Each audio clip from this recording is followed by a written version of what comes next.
Okay. All right.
There's just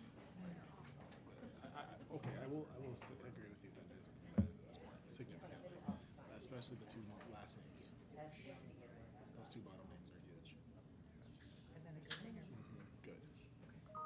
What would be bad is the top. The top would be really bad. And then also, I saw. I do know this person. Oh, the bottom one, the very bottom one. That would be bad. That would be bad too. Well, that's the male side. Yep. So that's almost like given. Unless one of those people live, yeah, essentially. Like last year, I live on that 1 mile radius, but I ran. So like, yeah, if that person's the only person that lives in that 1 mile radius, then yeah, one of one. I don't know this person, but I've heard this from him, and I don't know yours. Okay, well that's good because I didn't know what you just said. I know Sam really well, amazing. Yeah. Katie, awesome. I don't know him.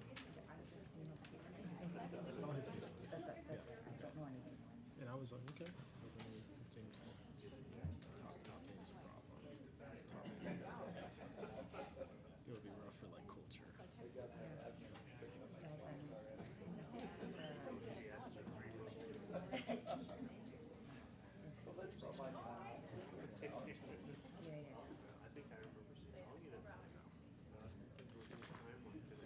This one's, imagine most people are here because of the boundaries, which is what it is.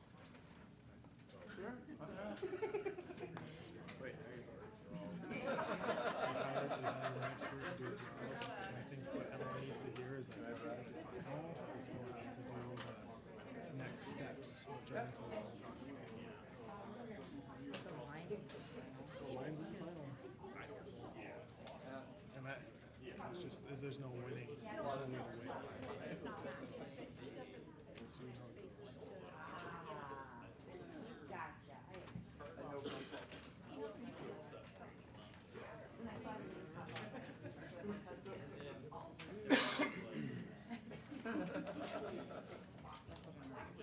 Me too.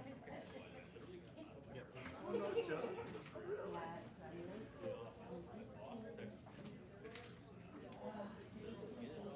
Most people I've seen in the meeting so far. But we also have a bunch of people here for the presentation. I don't know. He's kind of busy right now, but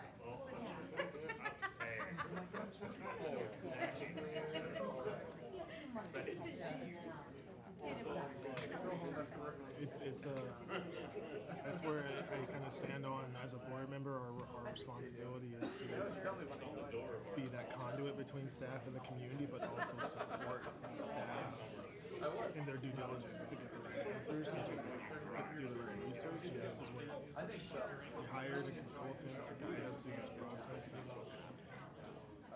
I live here too. We are affected by boundaries too. We're not over here pulling strings so that we can get benefits. It's an adjustment that this community has to make. It's later than it should be, but we are where we are. It's also going to shed light that we need another elementary school, not just one. And so, like, we have to communicate. This is really, really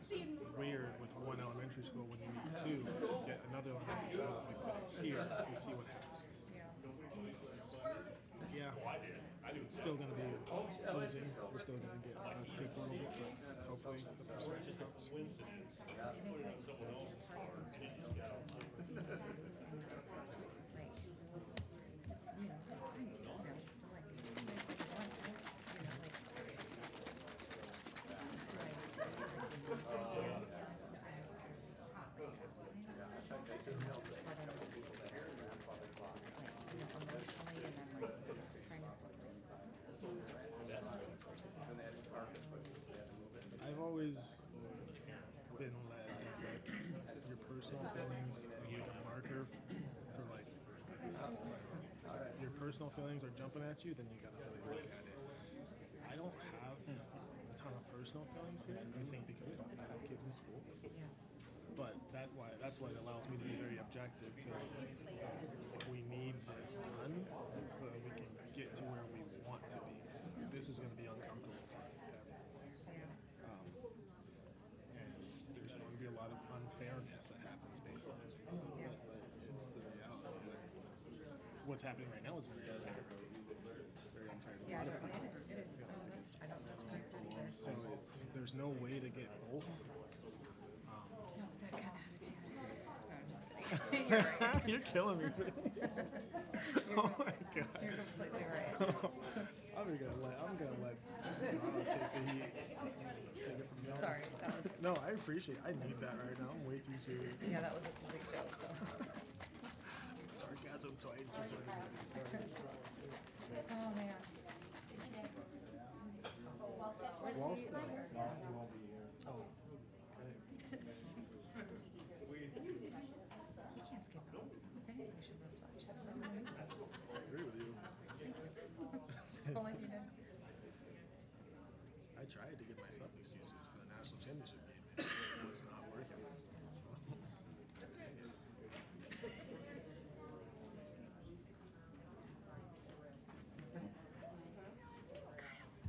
Doing okay? Yeah, I'm good. Good. Good to see you. Yeah. What's that? I said it's good to see you. You ready? Too. Yeah.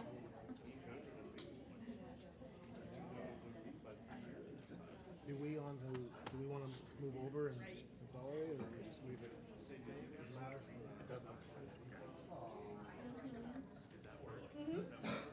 Yeah, I did. I had it available for you. Hello. Kind of a distance. I know.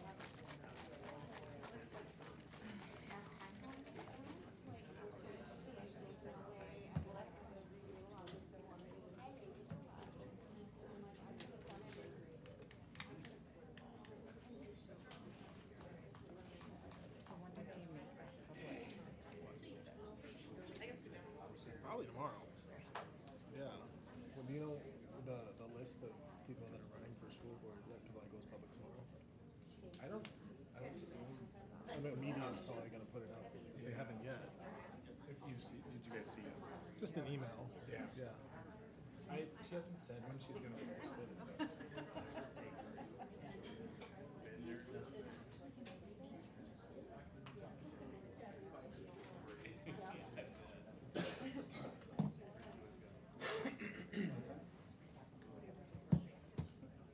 This picture means something bad happened.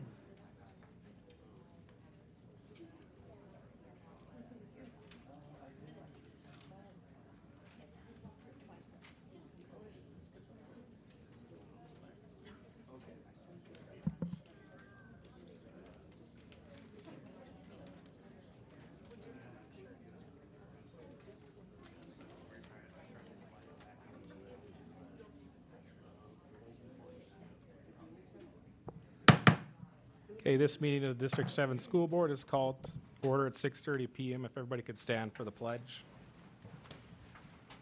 I pledge allegiance to the flag of the United States of America and to the republic for which it stands, one nation, under God, indivisible, with liberty and justice for all. Okay, Mrs. Langford, if you'd call the roll. Junt, Here. Barsh, Here. Wheeler, Here. Swint, Here. Kilgore, Here. Wolfstead, Wallstead, Renner. Here, we do have a quorum, so we'll proceed. Our mission at District 7 is to inspire and prepare students for the next level of education, work, and life. Our vision is to foster student growth and build trusting partnerships between students, staff, family, and community. And education at District 7 will support our students' intellectual, social, and emotional growth. We will provide students with an innovative curriculum supported by various co-curricular activities. The outcome of our efforts will empower students to make a difference in their community and world. We believe in providing a safe environment where healthy relationships and student growth are priorities. Okay, the next item on the agenda would be a motion to adopt the agenda. Do I have a motion to adopt? Mr. Chairman, I'll make a motion to adopt the agenda as presented. Okay, I have a motion. Is there a second? Second. Seconded by Mr. Barsh. All those in favor say aye. Aye. Opposed, same sign. Motion passes. Okay, we are moving on to item number 3, Garden Valley School presentation. Mrs. Hazer, you can come on up. All right, I'm Lindy Hazer. I'm the principal at Garden Valley. I have some helpers here who are going to do a mini Brain Smart start with you. That's how we start our day on our daily announcements, and we call it the Daily Pause. So I'm going to hand it over to our 4th graders. Good evening, school board and community members. Today is Monday, April 7th, 2025, and my name is Sophie Jacobson. And my name is Weston Urenka, and we are 4th grader students from Mrs. Smith's class at Garden Valley. Happy Monday. I want to know, Grizzlies, how do you feel? I feel great. We are going to start with 3 balloon breaths tonight. To do a balloon breath, put your hands on the top of your head, and when you breathe in, you blow the balloon up, and when you breathe out, you deflate the balloon.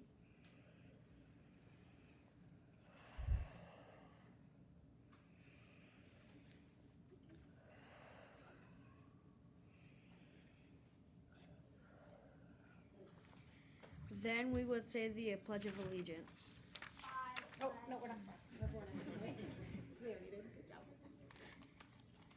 At Garden Valley, Grizzlies growl. G, get to school every day. R, respectful and responsible behavior. O, own my own actions. W, we believe in safety first. L, learn something new every day. Now is when we would say what is for lunch today, breakfast tomorrow, and any birthdays, as well as our champs reminder. Today's joke is, why is Cinderella so bad at soccer? Why? Because she runs away from the ball. Have a great evening, school board, and thank you for your time. Thank you, guys.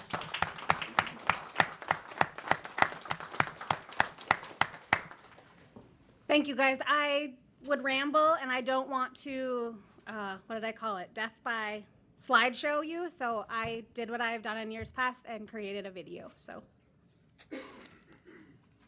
presentation this evening. It's a new year, but same theme. Garden Valley is going places. Currently at Garden Valley, we have 179 students in grades kindergarten through 4th grade. Next year, we will be adding on 1 section of 4th grade and 1 section of 5th grade. Here's a breakdown of our enrollment. About 7% of our students are English language learners. About 14.5% of our students are special education students, and 36% of our students receive free and reduced lunch. Here's a little bit about our certified staff. We have 9 classroom teachers, 1 music teacher, 1 Phy Ed teacher, 1 Title I/strategist, and an EL teacher that is shared with Rickard. Some facts about our certified staff is in 23-24, we had very little turnover, with only 1 teacher leaving to move closer to family.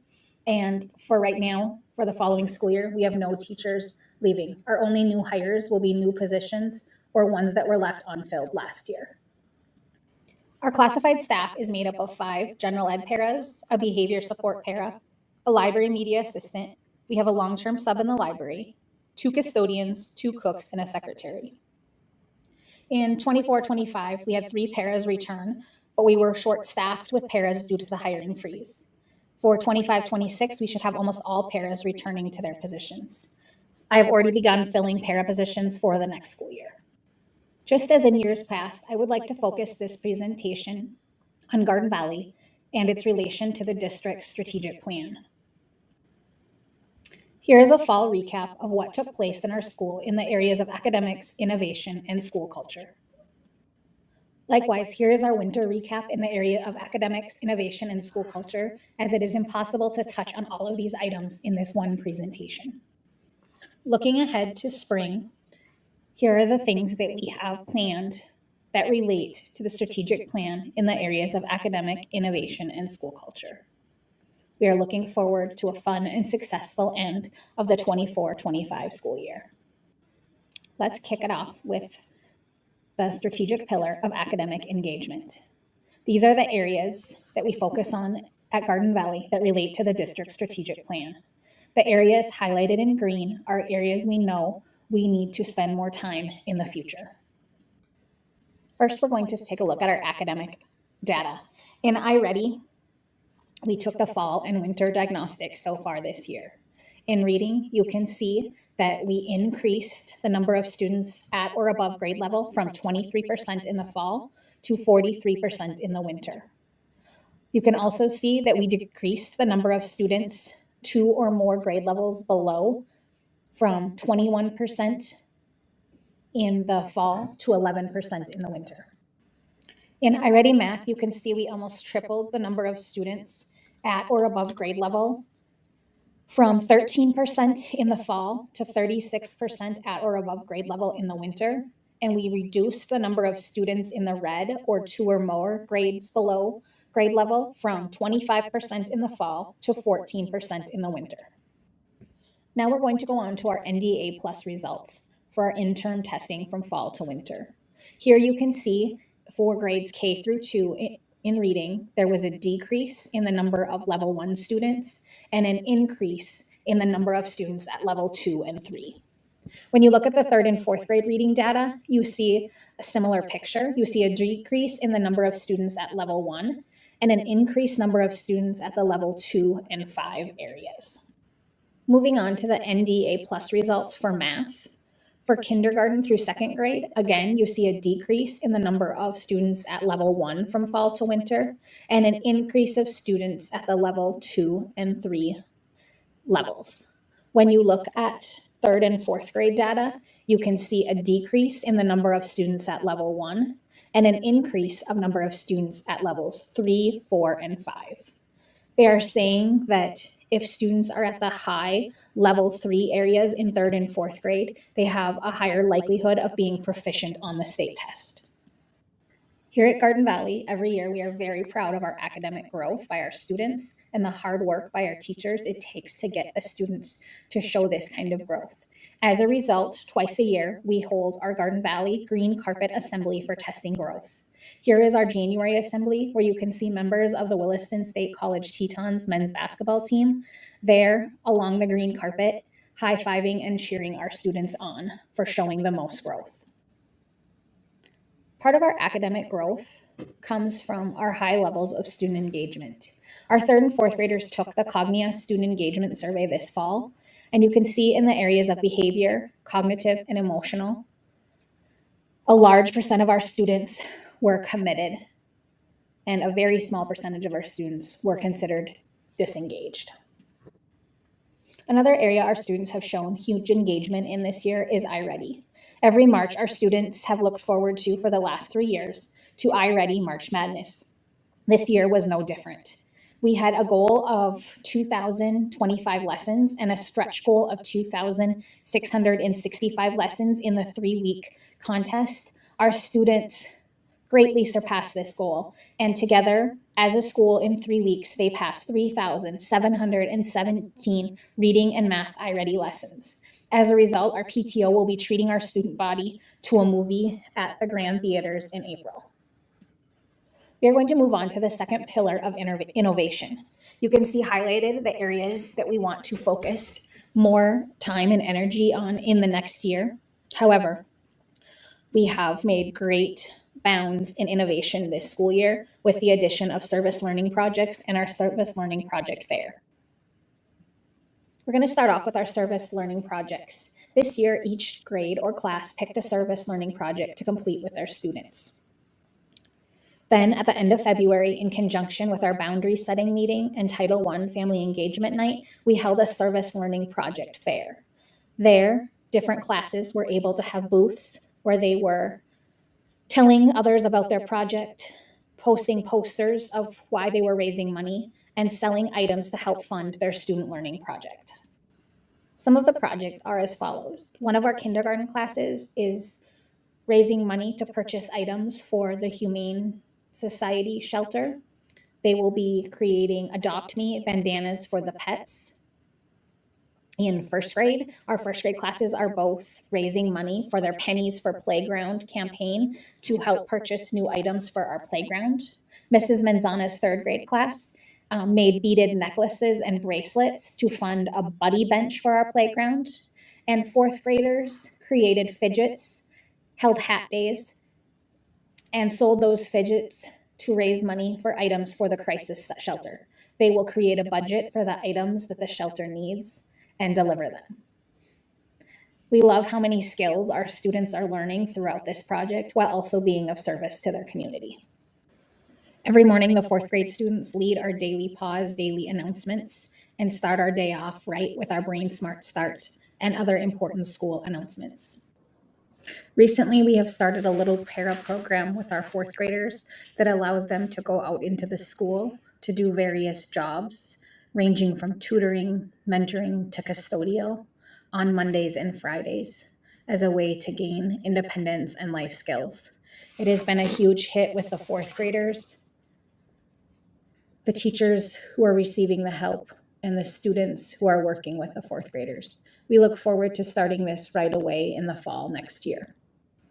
Another way our teachers are increasing student engagement and increasing innovation is through their classroom transformation. Each teacher is asked to do one classroom transformation a year. So far, we've had Glow Day, Construction Day, and a Crime Solving Week. There are many more planned, but here you can see our first graders enjoying their Glow Day, where they participated in a variety of stations and centers around this glow theme.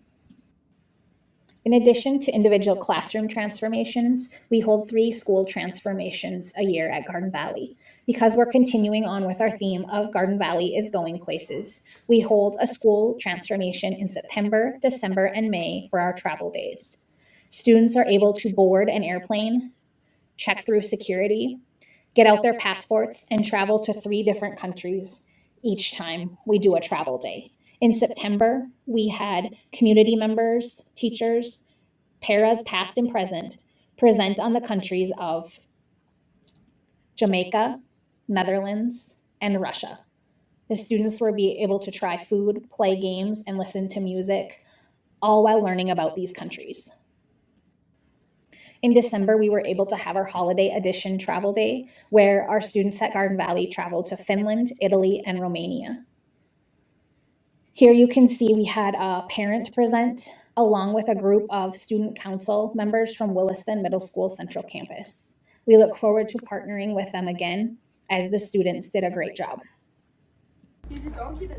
Here you can see Mrs. Hazer's son was part of the student council group from the middle school that presented at Travel Day. And in May, we look forward to going to Egypt, the continent of Australia, and one other country to be announced.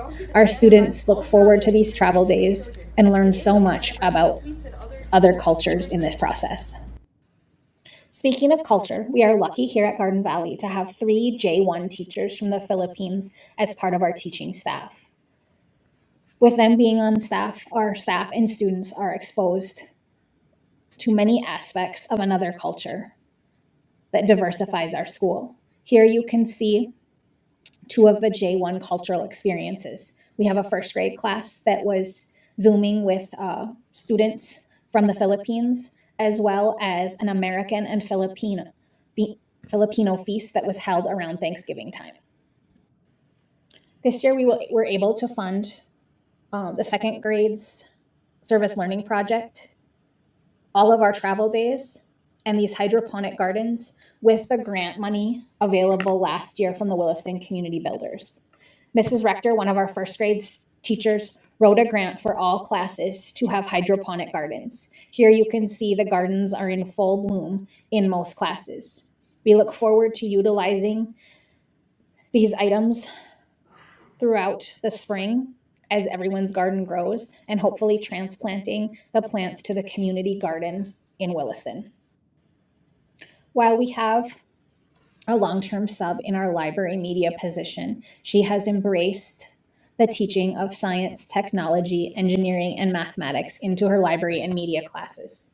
Here you can see our 3D printers getting a workout, and the students were able to design and create a 3D object of their choice.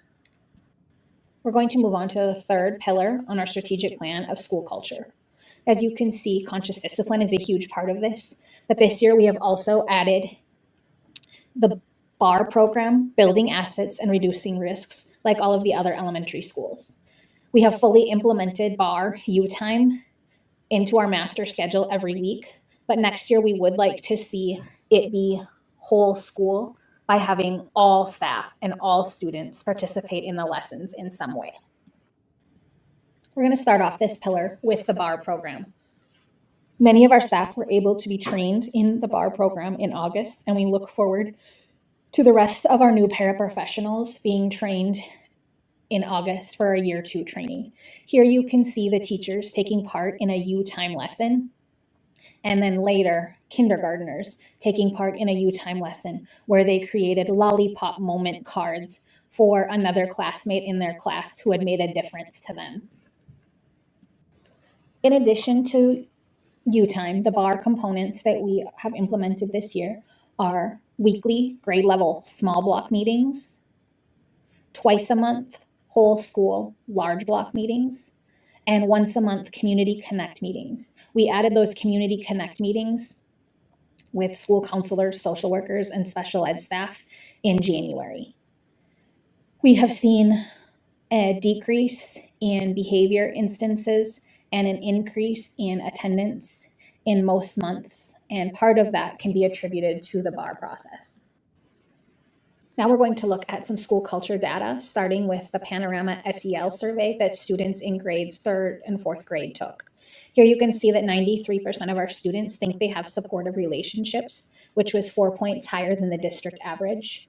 You can also see that 66% of the students feel they have social awareness, and 51% of the students say they show emotional regulation. Those 3 areas were 4 to 5 points higher than the district average. Our staff also took some school culture surveys this school year, starting with the Vital Network survey. Here you can see the data from winter 2003 to fall 2004. Our school grew in each subcategory of care and support, time management, and voice and decision making. We met as a building leadership team and analyzed the data and saw that we also grew in all subcategories except for the area of communication and how it related to discussing concerns with district leadership. We came up with a suggestion for that, and we have invited Dr. Germanson to a staff meeting, and that will take place in the beginning of April. Through that meeting, we also decided we need to do a better job of involving our para staff with decision-making and problem solving, and then also creating a committee to determine the master schedule to increase the ability of teachers having their voice and decision-making heard. A huge part of our healthy school culture at Garden Valley can be attributed to our implementation of conscious discipline over the last several school years. Here you can see our required structures of safe place, friends and family board, brain smart start, greeting and goodbye ritual, and a wish you well board. And our implementation is holding steady from year to year, even as staff has turned over in the last couple of years.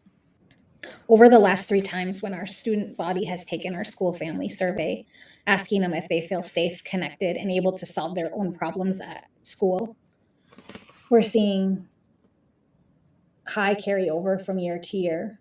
These are the percentage of students who always feel safe, always feel connected, and always able to solve their own problems. Here you can see some conscious discipline elements in action.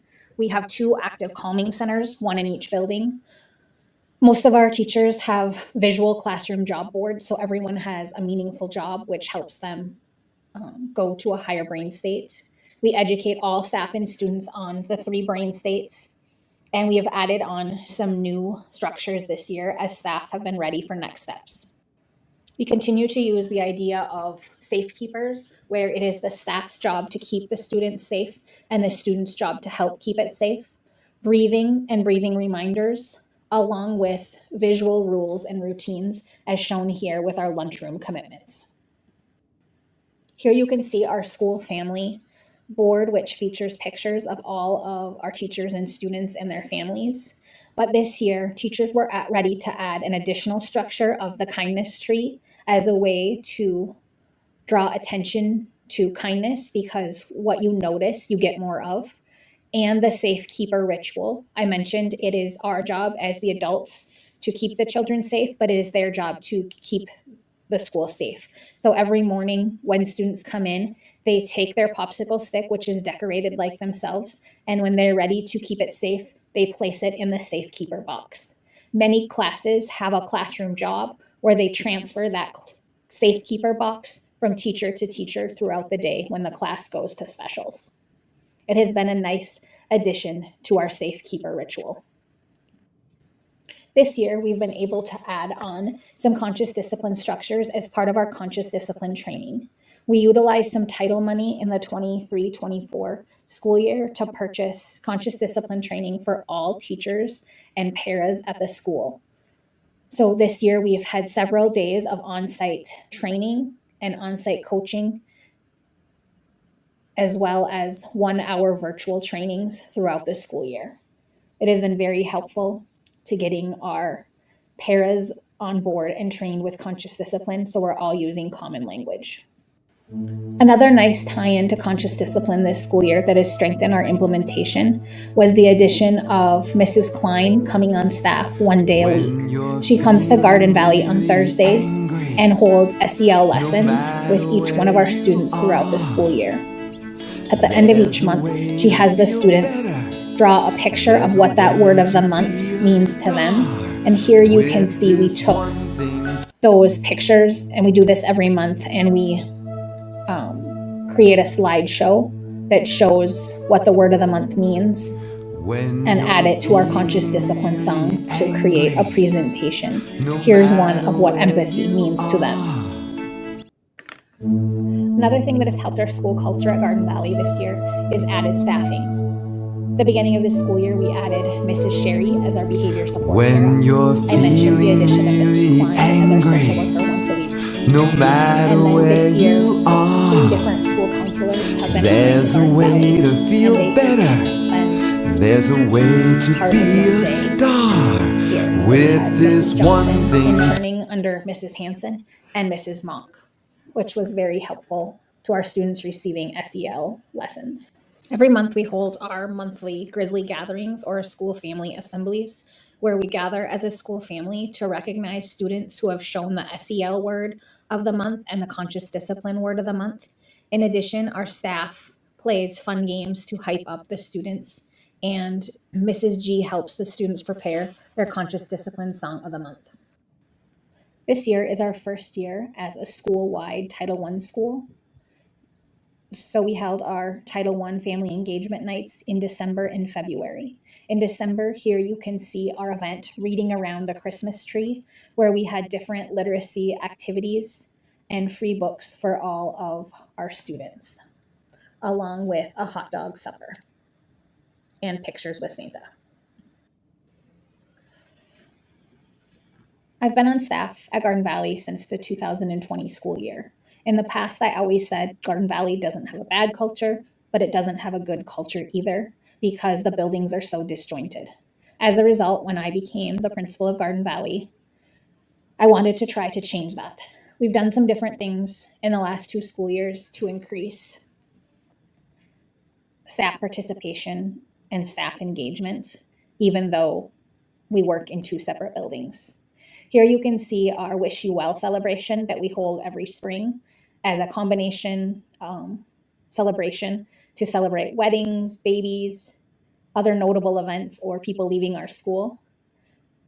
We've added Cognia data digs in the last 2 years, and after every data dig, we celebrate in some way. Last spring, we celebrated with charcuterie cups and sparkling cider. This year, we have added underground staff spirit weeks, where the staff dresses with mystery themes to see if the students can catch on.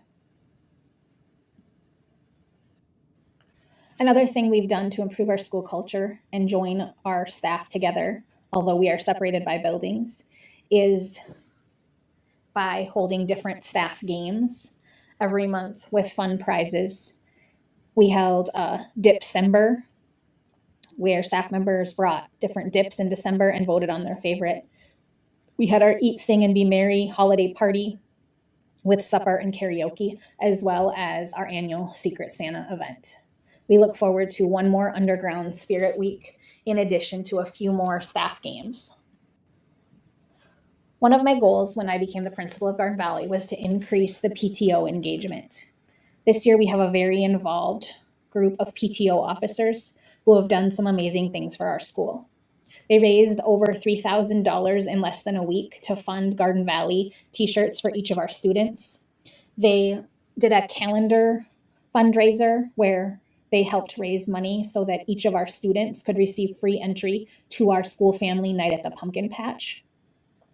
They have funded new sleds for our fire department for outdoor sledding.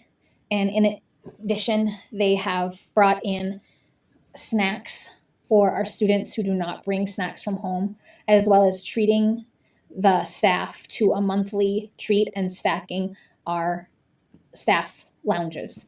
We are so thankful for our PTO and all they've done for our school this school year.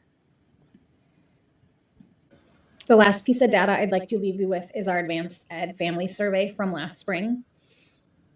The family surveyed, 93% of families said that Garden Valley absolutely makes them feel welcome and treats them with respect. And some common words used to describe our school were welcoming, personable, respectful, safe, and trusting. The last pillar I would like to focus on is resource management. For us, I feel like this is the areas of safety and communication. Some things we've done to increase the safety at Garden Valley are adding in that safekeeper ritual that I mentioned earlier. In addition, badge readers have been added to almost all of the doors. It took a while for this project to be completed, but it has drastically improved our safety at Garden Valley since they've been installed. We follow the standard response protocols of the district and practice them all during a drill week where the students learn each drill. They see the icon. We go through what the teachers and students should do, and then we practice it. And that has been really successful in our students knowing what to expect in a safety drill. One of the best and worst parts of Garden Valley is our space. We are limited with the amount of playground equipment we have, and we are looking forward to Round Prairie's playground being moved to Garden Valley this summer. In addition, our gym is not ideal for many typical gym activities, so our FIA teacher does have to get very creative. With us being 5 different buildings and only 2 being attached, our students do waste a lot of time transitioning and putting on and taking off their winter gear. However, we have a lot of great space that not every school is lucky enough to have. We have a great area for winter sledding, and Mr. Heisey does utilize that a lot in the winter for PE. We started adding it as a recess activity this school year as well. And the Garden Valley sunrises can't be beat. We do love our school, and you've probably heard me say that I am a firm believer that there is a place for small schools inside a big district. Some students and some staff really do just thrive in this small environment. However, our building does have some concerns. I've mentioned the lack of playground equipment, the lack of gym space, as well as some of our buildings are deteriorating, particularly the library portable and the gym portable are all coming apart at the seams. And here you can see some unfinished landscape projects that need to be taken care of.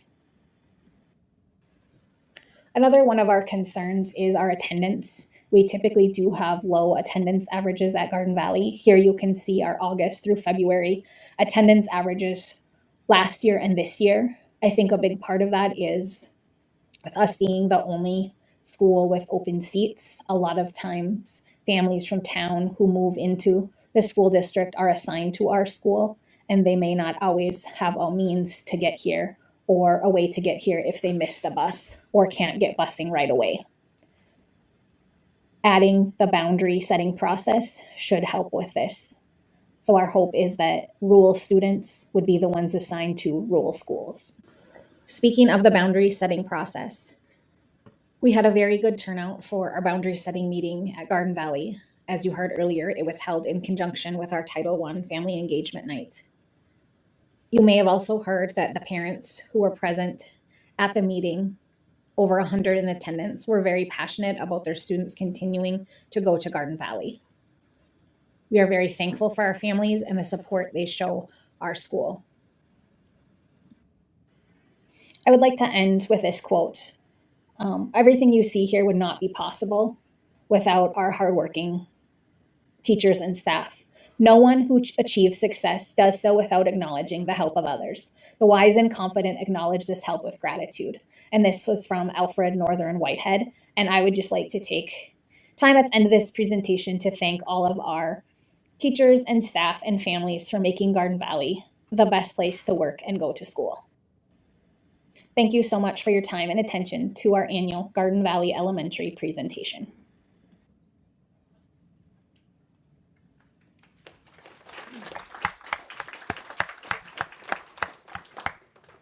Thank you. I know it's long. It's hard to consolidate a year of work into just a few minutes, so I appreciate your patience. Board members, any questions for Mrs. Hazer? John? One question and 2 comments on the NDA plus rating scale. Would a 3 be considered on grade level? So for K2, there is only 3 levels, so I don't think they've come out with that determination because they don't take the state test. But yes, they're telling us for grades 3 through 5, if they're a high level 3, they're likely to be proficient on the state test. The interim test is just so much shorter than what they'll see at the end of the year. Okay, great. 2 comments I had. Always appreciate the way that you tie what you're doing at Garden Valley to the district strategic plan. I think that's excellent. And then as far as the service learning projects, really love those. I think it teaches great life skills and also gives back to the community that the students live in. So great job on that. Thank you. Mrs. Wheeler? I'll come to you, Joe, next. Echoing what was said, I'm not going to repeat it. I do really like the buddying system that you have with the 3rd and 4th graders taking on jobs in the building, being that para, being that mentor, tutor. I think that that is great. That is a good learning skill for those students, plus also being able to mentor their younger counterparts is probably really rewarding for them and beneficial to those younger students as well. So really good job. And I really like the trips a lot. So Our kids like it too. I would love to see that in other schools too, but I really like what you guys are doing with those trips. It's a great way to experience another culture. And I actually have to give the credit for the little paras to Mrs. Storbach. And I saw that they were doing it at Rickard because my son came home with a job. And we'd wanted to do more cross-building things, and so it was perfect. So all educators steal ideas from others. So Absolutely. Yep. Thank you. Did someone raise their hand? Okay, go ahead, Ms. Kilgore. Yeah, I think you guys, your team did a great job. I love the daily pause. I think that's so cute. Your door greeter was amazing. The breathing exercise, I love that as well. I really enjoyed the presentation. I like what you guys are doing. I like how that you brought the Tetons in to support the growth in their scores. Like that's awesome. My kids would love that. So that's a very great idea. Just a lot of the things that you're doing, just to kind of echo what Ms. Wheeler said, the little paras and fundraising for their service grows or the service learning projects. It's a great way. Those are great ideas and great ways to keep the kids being creative and just to help them learn new skills. So great presentation. Thank you. Go ahead, Mr. Swin. Always great to see you. I appreciate you bringing all the kids in. I love it. I love that great. part. It's the best part of these meetings. These presentations are always the funnest. We understand the challenges. I've been out to your school a few times, and it's one of those where it's difficult. The students are happy, the educators are happy, the staff are always well involved, but the facilities are not adequate. And I'd like to see under our new leadership at Superintendent what we're going to be able to accomplish out there. I hope that his evaluation of the facilities will get us headed in the right direction. I know the community, they gave us a new elementary school, but they also have expectations that we care for the buildings that we do have. So I definitely am excited to see how we can move forward and get some stuff accomplished out there so that facility is up to a standard that is respectable and just as respectable as you are. So thank you. I did want to add, since making the presentation, and there were slides I had to delete because I know it was lengthy, and things I also just forgot. I worked closely with Mr. Clausen this spring in getting some parking lot changes. So tons of crushed concrete was hauled in, and that has made a huge difference. And then just last week, some of those pictures you saw of the building trim, since making this, maintenance has been out and fixed it, but it is on the lease portables. And those are the ones that are falling apart. So I did want to acknowledge that work has been done, just more needs to be done. Thank you. Is Mrs. Hazer, is the company we're leasing them from, are they coming out and fixing them? No, we Don't have we a have- hard time getting a hold of them, right, Mrs. Clausen? Yeah. Okay. And then you made a comment about is the internet not very? No, it is not. And those of you that know me, I went over that presentation 100 times, but things are just delayed. And so I missed the couple of glitches. But no, we do have a lot of problems. But I am working with Dr. Germanson, and he has had Pro IT out. We're just struggling to, I think, identify actually what the issue is. But it has been an ongoing problem. Go ahead, Dr. German. Yeah, with our partnership with Pro IT, hopefully we're going to get some of that fixed, because one of the big things, and I may be speaking because I'm not Mr.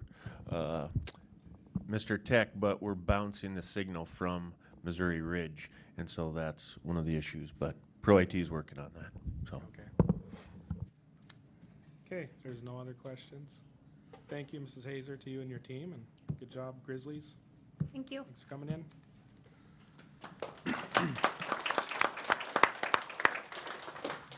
Okay, next agenda item would be communicating with the public.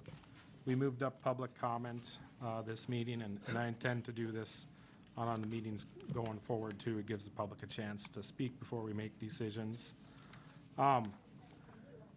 Policy BCBA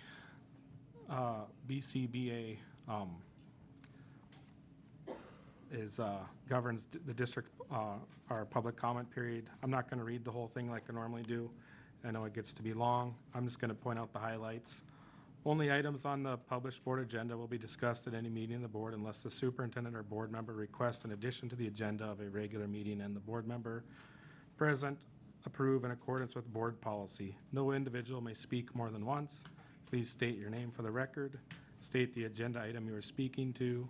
Comments will be limited to no more than 3 minutes per individual, and we're going to allocate a total of 30 minutes this evening for public comment.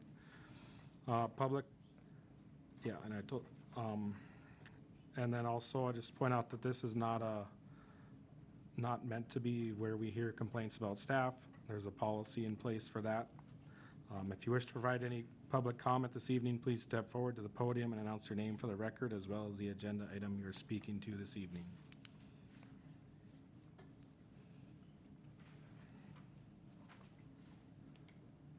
Good evening, board members. My name is Christy Foster. I teach middle school at the Coyote Center. I am speaking today on agenda item 7H, the non-renewal of Mr. Mike Rizzo. I came here tonight because I believe it's important to speak up when something good is being taken from our school community. Tonight, you're set to approve the non-renewal of Mike Rizzo as an admin. As a teacher, I have had the honor of working with Mr. Rizzo for the past 2 years, and I want you to hear what kind of leader we are losing. Mike Rizzo was present. Every day I expected to see him in the cafeteria, in the hallway, or popping into my classroom. Not because he had to, but because he wanted to. He engages with my students, learns their names, and treats them with warmth and humor. He made connections that made our school feel safer, happier, and more human. He supported programs that enrich student learning, such as the Gifted and Talented program that I put together at the end of the quarter last year for ASB. He listens to ideas from his staff and helps bring them to life. He showed up, not just to monitor or evaluate, but to celebrate and to lead with heart. One of the things we talk about a lot in education is consistency and how much it matters for student success. But in the last 5 years at our school, there hasn't been a whole lot of consistency. Every single year has brought a major change, whether in leadership, programming, or structure. And that instability takes its toll on our stakeholders, on staff, on students, and on morale. Mr. Rizzo was starting to bring some of that consistency back. He made the staff feel grounded, and he helped students feel safe. That kind of leadership builds trust, and trust is one of the foundations for a strong school community.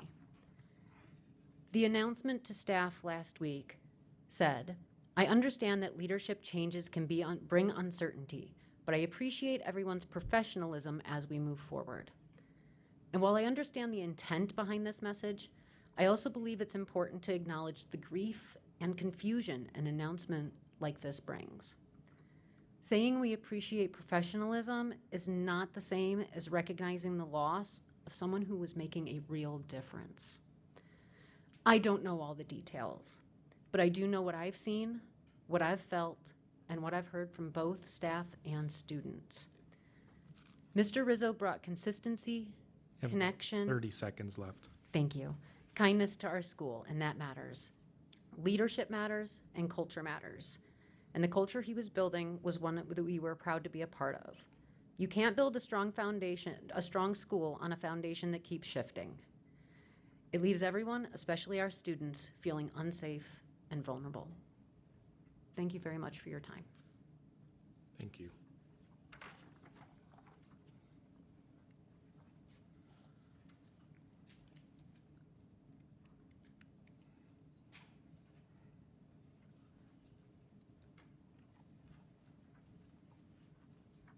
Good evening. My name is Doobie Cummings, and I am speaking in regards to 6A, approved school boundary lines effective for 2026 and the 2027 school year. I'd first like to express my appreciation for the work of this board, of the teachers, of the teaching staff you just had today.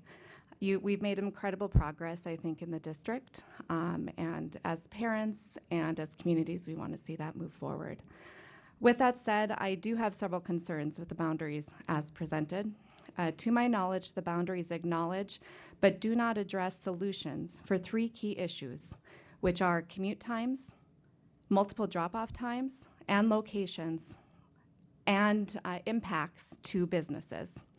First of all, commute times. The time to travel to and from school are not equitable for many Missouri Ridge students as presented in the current boundaries. Although the commute time according to Google Maps may be 15 to 20 minutes one way, this is not a full indicator of total commute times for families. The disparity is significant and presents inequities for many households located in the current Missouri Ridge boundary. In speaking with several families, including my own, what we've estimated is for a morning commute alone will be 45 minutes or longer. This is not okay for our families. Second, multiple drop-offs. As you know, parents face logistical challenges when it comes to dropping off kids at multiple drop-offs at different locations. It's important to calculate the number of drop-offs, including non-school age children, as part of this commute time. I would say I am unique where I have an almost 2-year-old and a 16-year-old. So that is daycare in 3 different schools that we that we drop off kids or participate in activities at. But it's not unique. As I was having conversations with other families, this is a very real concern as they have students in elementary school, in daycare, and in middle school. Lastly, I'd like to address the business impact. When looking at all of these barriers personally for my family, it made me think on the business side of things, how this could impact businesses in the community. Commute times and multiple drop-offs will not only have an impact on our families, it will impact the businesses that employ them. Commute times for families are not conducive to 8 a.m. and 5 p.m. business hours. For instance, if there's a 45-minute drop-off window, and you'd start dropping off kids at 7:30, which is the norm, regardless of school or daycare, you will get into the office at 8:15. 8 a.m. is the regular start for business hours. So I think these boundaries as set could have a real impact on the businesses across the community. About 30 seconds left. Thank you. Although busing is a huge asset to this district, it cannot be the solution for all transportation problems. For students attending the after-school program such as mine, busing is not a valid option. It is not available at 5:30 when I pick up my kiddos after work. Busing is a tool. However, equitable boundary lines must be the solution. Thank you for your time.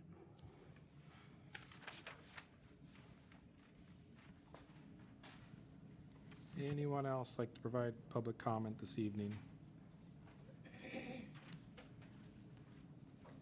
Good evening, everyone. My name is Jessica George, and I will also be speaking on agenda item 6A. I have tried to be a part of this process through the entire thing. I have made 2 meetings, one of which I only saw 3 community members at. I want to say thank you for listening, because when I bought my home, I was under the impression that my family, when we decided to have children, would be attending Rickard. When I got the notice after I got my first child in, we were actually put in McVeigh. I can't say that I was thrilled because there were some bad thoughts on McVeigh at the time, but I can tell you that I couldn't be prouder and happier. With this change, the initial change had my children going back to Rickard. I was upset again, but then I thought, it is what it is. We have to make a decision at some point. When the merger came, I said, let's rip off the Band-Aid, make the lines, and let's go from there. That didn't happen, but now it has. I know there's going to be a lot of bad comments coming back on things. Yes, there are some things we could rethink about, that we could redirect, but in the end, we have to make a decision. And I thank you guys from those meetings for actually listening and taking the time to talk with us one-on-one. I appreciate your time and everything you do. Thank you very much. Thank you, Mrs. George. Is there anybody else who would like to provide public comment this evening?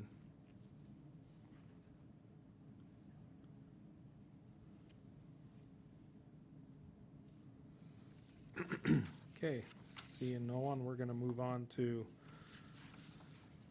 response to previous meetings, public comment. There was none, so we're going to move on to item 5A, monthly financial report.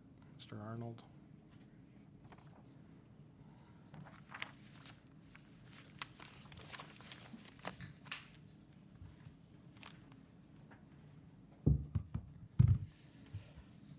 So you've got the report in front of you. I got a few other things to go over in addition to that, but just wanted to open up if there's any questions on the current report. I mean, we're moving along. We're still on track and keeping it at that we're not going to overspend what our revenues are. So, and we're also working on getting all of the federal programs cleaned up so that our revenues and expenditures match the year. Instead of in the past, we've had a lot of expenditures in the prior year and then the revenues coming in the next year, so it messes with our fund balances and things like that. But other than that, things are moving along. We're getting again to the end of the year, so we're starting to work with the sites on getting the year-end purchasing done so that we have all of that in before the year end. So we've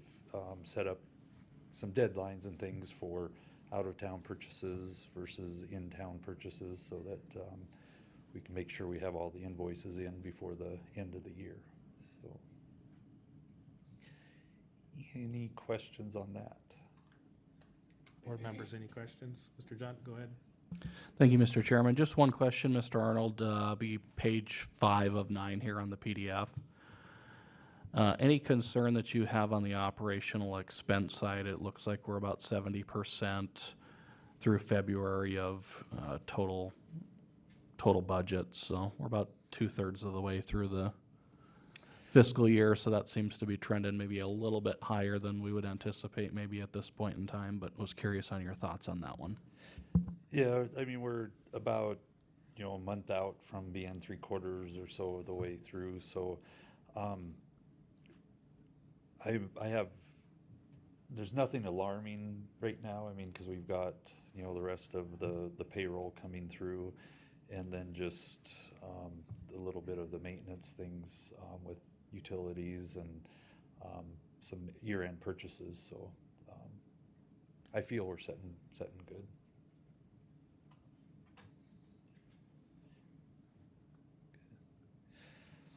Okay, go ahead, Mr. Smith. Oh, okay, sure. If you had one more thing. No, I was going to move on to the next thing. Obviously, I ask you this every time. Yep. Audit, how are we looking? How everything's yeah. going?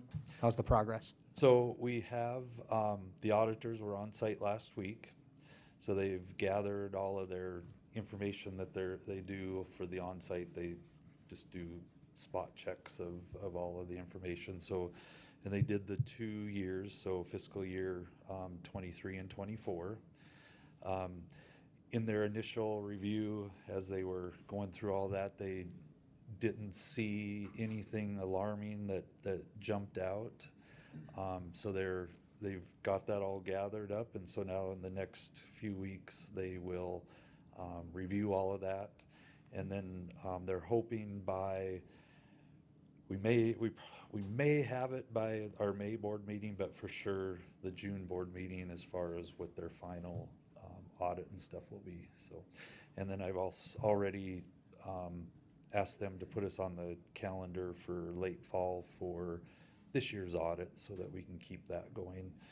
And then once we get the 2 audits back for those 2 years, I'll be working with our bond counsel and stuff on looking at seeing if we can do some of those callable bonds and maybe work on saving some interest or cash flow and get them paid off a little bit earlier too with through the, of course now it's drawn a blank, through the Bank of North Dakota.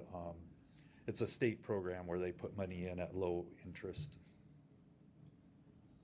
One more? Sure. And then account reconciliations, everything staying on track with those, and we're looking really good? Yep. Yeah. Okay, any other questions? No, you can go on, Mr. Arnold. Okay, then the other thing that I wanted to just touch on is in your board consent is the transfer of the 300,000. So is what that's comprising of is we have a little over about between 215 and 220,000 of current or active fund or account balances as far as the food service goes for past due, just haven't been paid. And then about 76, 77,000 of that is, or in addition to that, is what we call an inactive. So there's students that are no longer, or families that are no longer in the district but left without paying their bill. So that's what's making up the 300,000 of the transfer.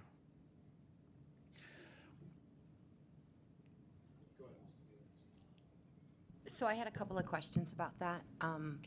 Is right now a good time for me to ask those, or would you rather me wait? Sure. Okay. Ask away. So, so the 300,000 with the, if people pay their bill, so then is that going to put the food service at a positive, or how is that going to work? Yeah. So if we do get an influx of payment, because we can go back the other way, transfer money back to the general fund, but we'll just kind of see where it all ends up. I mean, for the most part, the food service fund is able to maintain themselves, but because of the excess with these past due accounts, it's putting a strain on them. So I just want to give them that cushion that they should have, to be able to keep moving forward. Okay. And what are we doing about those past due accounts, especially the ones, the 70+ thousand who are no longer in the district? Are we, what plans or options exist that we can do to try to recoup some of those funds? So we've been looking at them, that if we can find where they went, I mean, we can, put them through collections, but we need to know where they're at in order to do that, as far as, through the county and things like that. So we're looking, at that, which is, a lot of them haven't left any forwarding and things like that. So the current ones, we're looking at working with like the principals and things, trying to get notices out. I've heard comments that people are like, well, we don't care, we always get bailed out, so we don't have to pay it. So trying to figure out how to get it through that, that's not necessarily a given, that you have a lunch or a bill and needs to be paid. And then also too, depending on if the parameters are changed, they're talking about upping the limit, so that's going to make it even a little bit harder to qualify people. And you would think with in Williston that it wouldn't be as hard to qualify, but because of those limits and because of the types of jobs that we have here, I just want to. You said for free and reduced. Right. So everybody's sorry, listening, for free that free and to get reduced. Yeah, I knew what you meant, and I was going to clarify. I just wanted to make sure that everybody. Yeah, thank you. Yeah, I was going to clarify when you were done. I didn't want to interrupt you. But for free and but he reduced, can. So, I mean, we need, this has been an ongoing issue that we've had for years, and we have to feed students. If they come in and they don't have lunch, we need to feed them. They need to be able to eat something. But at the same time, we need to recoup that bill. So we need to, I've beaten this drum for years. We need to figure out a way to be more proactive, reactive, collections. I don't know what the answer is. It's not going to be good for families, but we need to figure out a way. And that's where we're kind of putting everything together, and then we'll come to you guys to see, do you want us to go to collections? Do you, and things like that. So, with state law, we can't deny. No. But Gina and the food service folks are doing good in that the meal that they are getting is the hot lunch. They don't. They make sure that they're not charging for the a la carte, for the extra stuff, or even if they come with a $10 bill, but they only need $6 to buy their stuff, they'll say, oh, well, we'll put this other $4 on your account for you and stuff. So they are working, and especially the middle school, high school kids, you can do a little bit more with. Yes. The elementary kids, not so much, but they don't have a la carte there either. No. So it's, we're trying to get it all kind of ironed out and see where we're at, and try to work with folks to, see what we can do. If there's, get them qualified for the free and reduced. But we're finding too, like Gina had mentioned, that, we've got so many folks that are on that bubble where they're making just enough to be, I don't know if we want to say comfortable, but to cover their bills. But we have this lunch bill over here, but we need to buy groceries for home. So, they're choosing groceries for home over this. So it's, Yeah, and no, we're I not understand. the only district that has this problem. So I don't ever want to see any child go hungry. That is the last thing I want to see happen. And I don't want to see a parent go into extreme debt either. Right. So, I look forward to some plans that the business office can come up with over the next however long it takes, and then we can have some discussions. But thank you. You bet.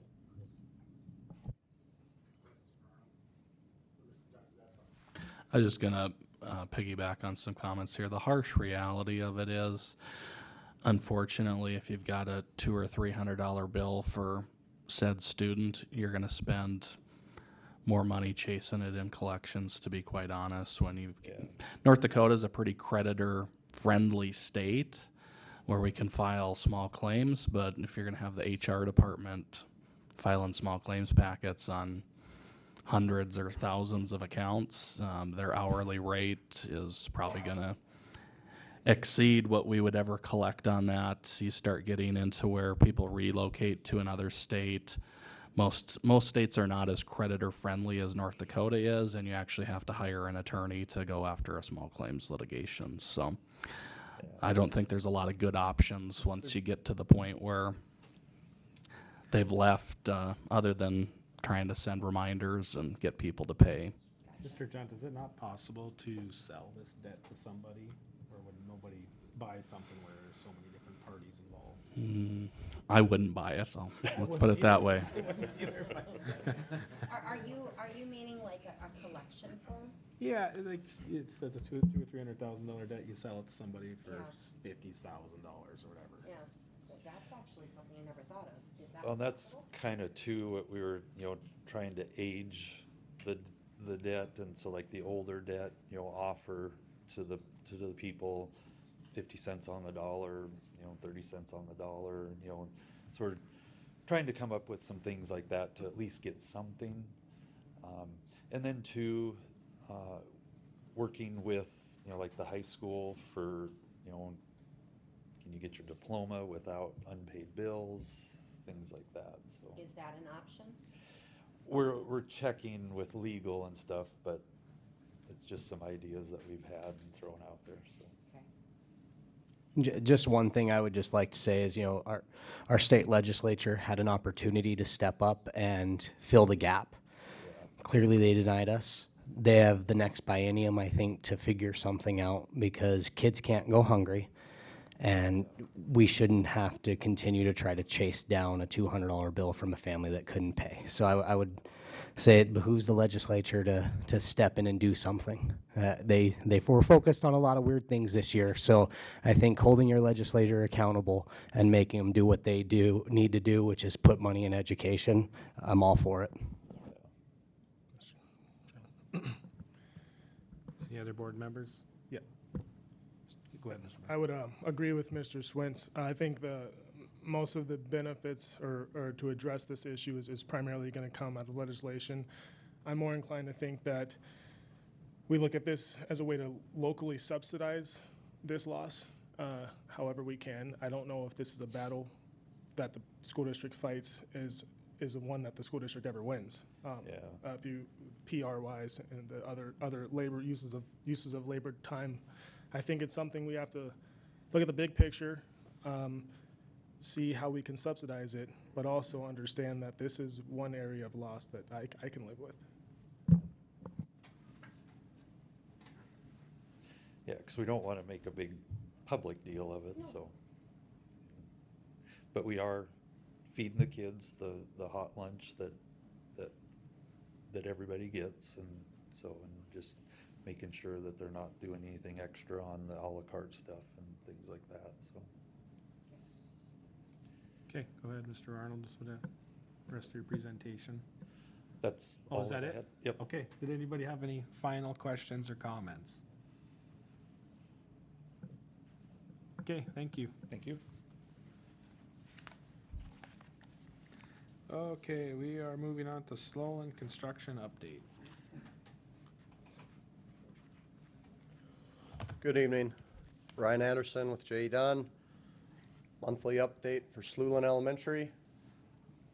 So we made some good progress over the last month. We got over the hump of the winter shutdown and waiting for the precast to come. So when we were here in March, the precast had just showed up.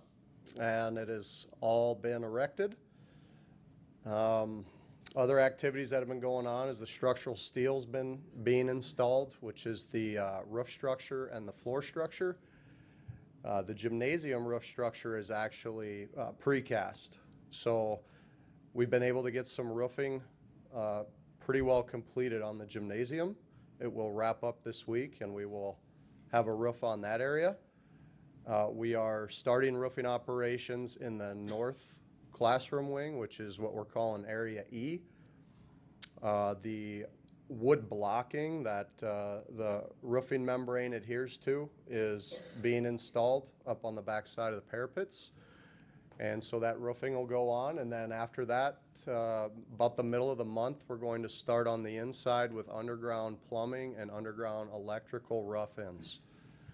And our first slab pour is scheduled for early May. So we'll start getting some slabs down. Other things on the outside, there's some canopy on the north side and the west side that the framing is going up right now, and that's going to be wrapping up this week. So next week we'll have the metal panel contractor come out and measure for those metal panels so that those can start being fabricated.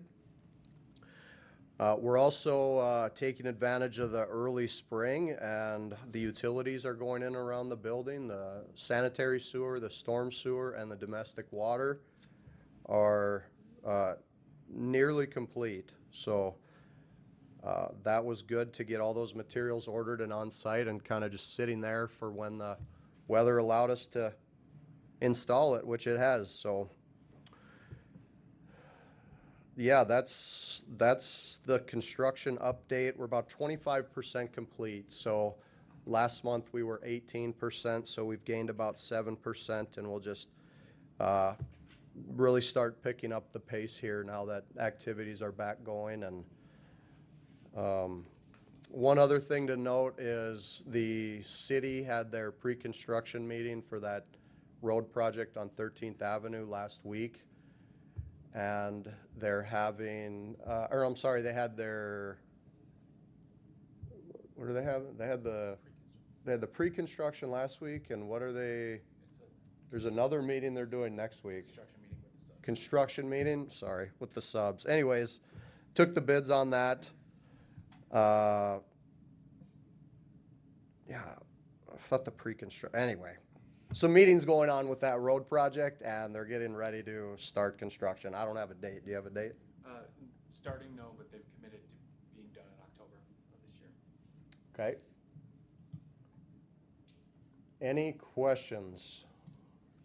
Board members' questions, Mr. John? Could somebody speak to the status on the cost share agreement with the city of Williston on 13th Avenue in terms of when the board will see that document for potential action? Nick Lippert, JLG Architects. So we did have a meeting with representatives of the school district and the city, came to an agreeable status of the split of the cost share on that. Right now, the delta that was held in the project budget versus what the new proposed amount is being held in the project budget right now under the contingency. So if you see the contingency line item went up. However, I believe that the city is getting the letter of intent over, is that before next board meeting? Yes, but the city has also applied for that grant. It's true, yep. Yeah. So that's going to defer a lot of the costs. Hopefully, if we get the grant, the city Yeah. appeared to be fairly good about getting it, which would defer About 60,000 of the school's portion. Yeah. So right now, I believe the cost, this is off the top of my head, about 495,000. Right. So that would defer an additional 60,000 off of that if the city is successful with that grant.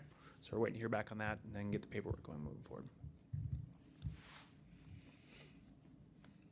And I believe the total cost of that whole entire construction project, including what is now or was previously 13th, now Slowland Avenue, plus the drain field that's just north of the building. I believe that was roughly about $4 million all in on that project.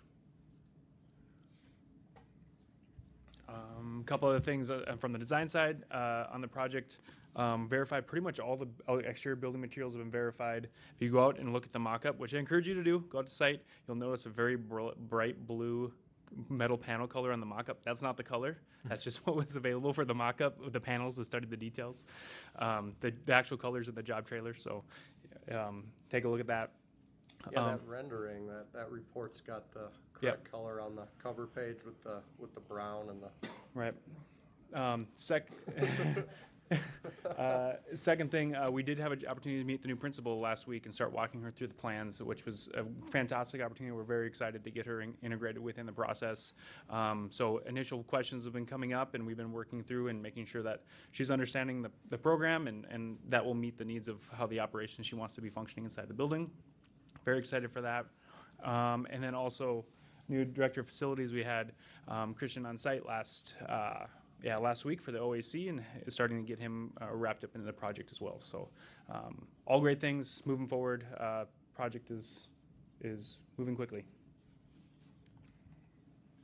Mr. John? One quick follow-up on 13th Avenue. How long do you feel we're going to hold that full $1,025,000 as the budgeted line item before that's adjusted down to actual costs? So I should first say, of our understanding from the city, how they're operating the project budget is this is their current bid estimate as of right now. There could be unforeseens. They're not carrying a significant contingency in that project budget. And that final dollar amount, up or down, is intended to be split at the end of that project. So October is roughly the game plan of when that final contracts paid out the door from the city's perspective will be coming through, and that's what Mr. Juma at the city engineer's office has communicated. That being said, I think from this project's risk mitigation strategy, we could potentially start thinking about that probably midsummer, about potentially pulling that additional $500,000 out of the elementary school project. If so, right now, again, it will be just carried in the contingency bucket under the owner's side within the total project budget. Mrs. Wheeler? So I know that the offer to go out and see the site has been extended multiple times. I keep wanting to stop out there, but every time I drive by to stop, I see a lot of great, big, huge trucks moving stuff around and cranes. And I don't want to interfere, and I know I need to go to the trailer and check in and be escorted. What's a good day to stop by? Or a time that generic? Yeah. Nobody works at lunch. It's really any time. All right. Yeah. All right. Open invitation, and anytime you want to stop out there. Okay. All right. As long as they hadn't ran to the hardware store or something and they're there, then they'll, or in the middle of a meeting. So just a little heads up maybe to make sure we're available, but. Who should I contact to give a heads up?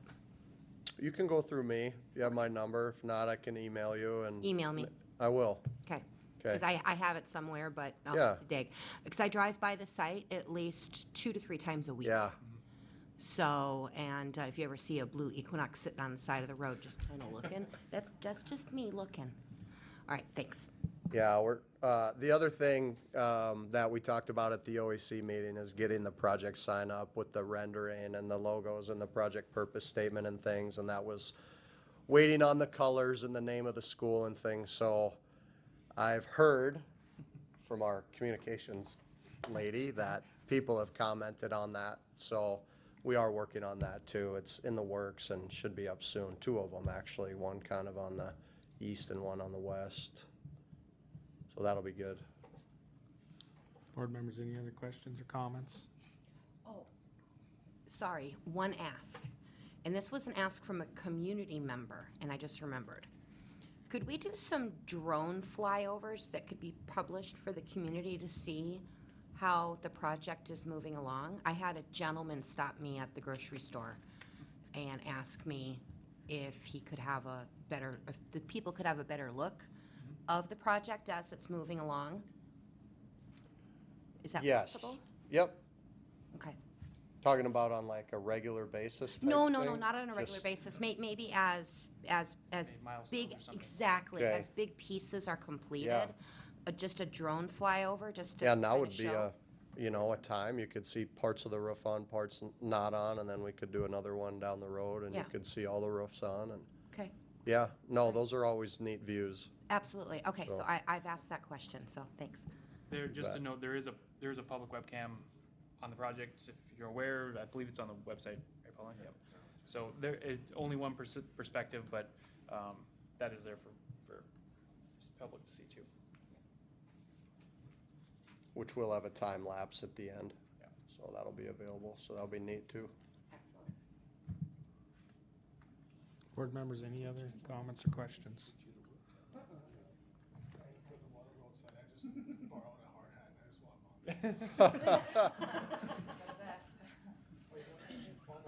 Yep. See, just ask Joe how to do it. Okay, well, thank you guys. I guess we're going on here to Hagen scope project scope. Sounds good. All right, so we took bids on March 24th. We got two mechanical bids, which we felt was good, and we actually got 0 electrical bids. So you'll see later in the agenda that we are carrying that as an allowance and specifically noting it's an allowance. And so when we get a number, we'll have to, we're not carrying a lot of contingency on this job because we're kind of carrying a standard percentage and it's a small project. So it's really not a lot of money. I mean,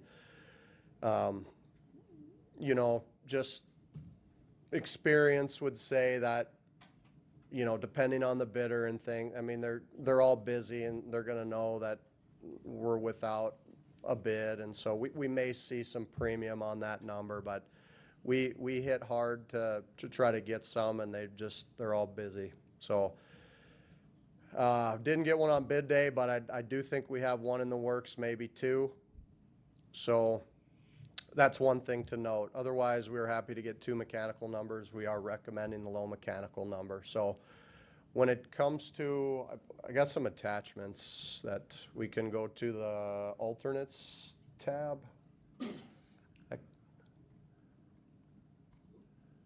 While that's coming up, we had 5 alternates, and we're kind of targeting, just from what we've been working through with the building committee, I guess if you want to call it that, is targeting about 1.5 million to spend on this. At one point, it was up over 3 with all the scope that was there. So we do have a path to that. So go to we can stay here and then I'll take you to the cover page. But the base scope is coming in at about 1.1, 1.2 million. And the base scope is the replacement of the 2 boilers and the replacement of those distribution pumps, as well as the replacement of the gymnasium air handling unit. So that's the base scope at 1.1, I think it's 1171 or something like that. Then we had these 5 alternates, and you can see we've marked what our recommendation is, and it seems like we've got some consensus with the building committee, again, if you want to call it that. But the first alternate that you see there was that air conditioning for the classrooms and the offices, so that would be mini split, an indoor head unit to blow the air and an outdoor condensing unit, and that was 920,000. And we are not recommending that. Just don't.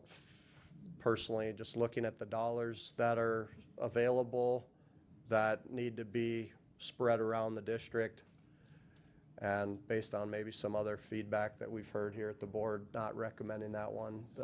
One point from the board's perspective, knowing that this is a scope that could be done later, could be done. It's not impacting what we're trying to do today, and not anything that we already do wouldn't prohibit the use in adding these later too.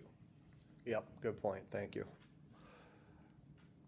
The second one is says DOAS, which is dedicated outdoor air,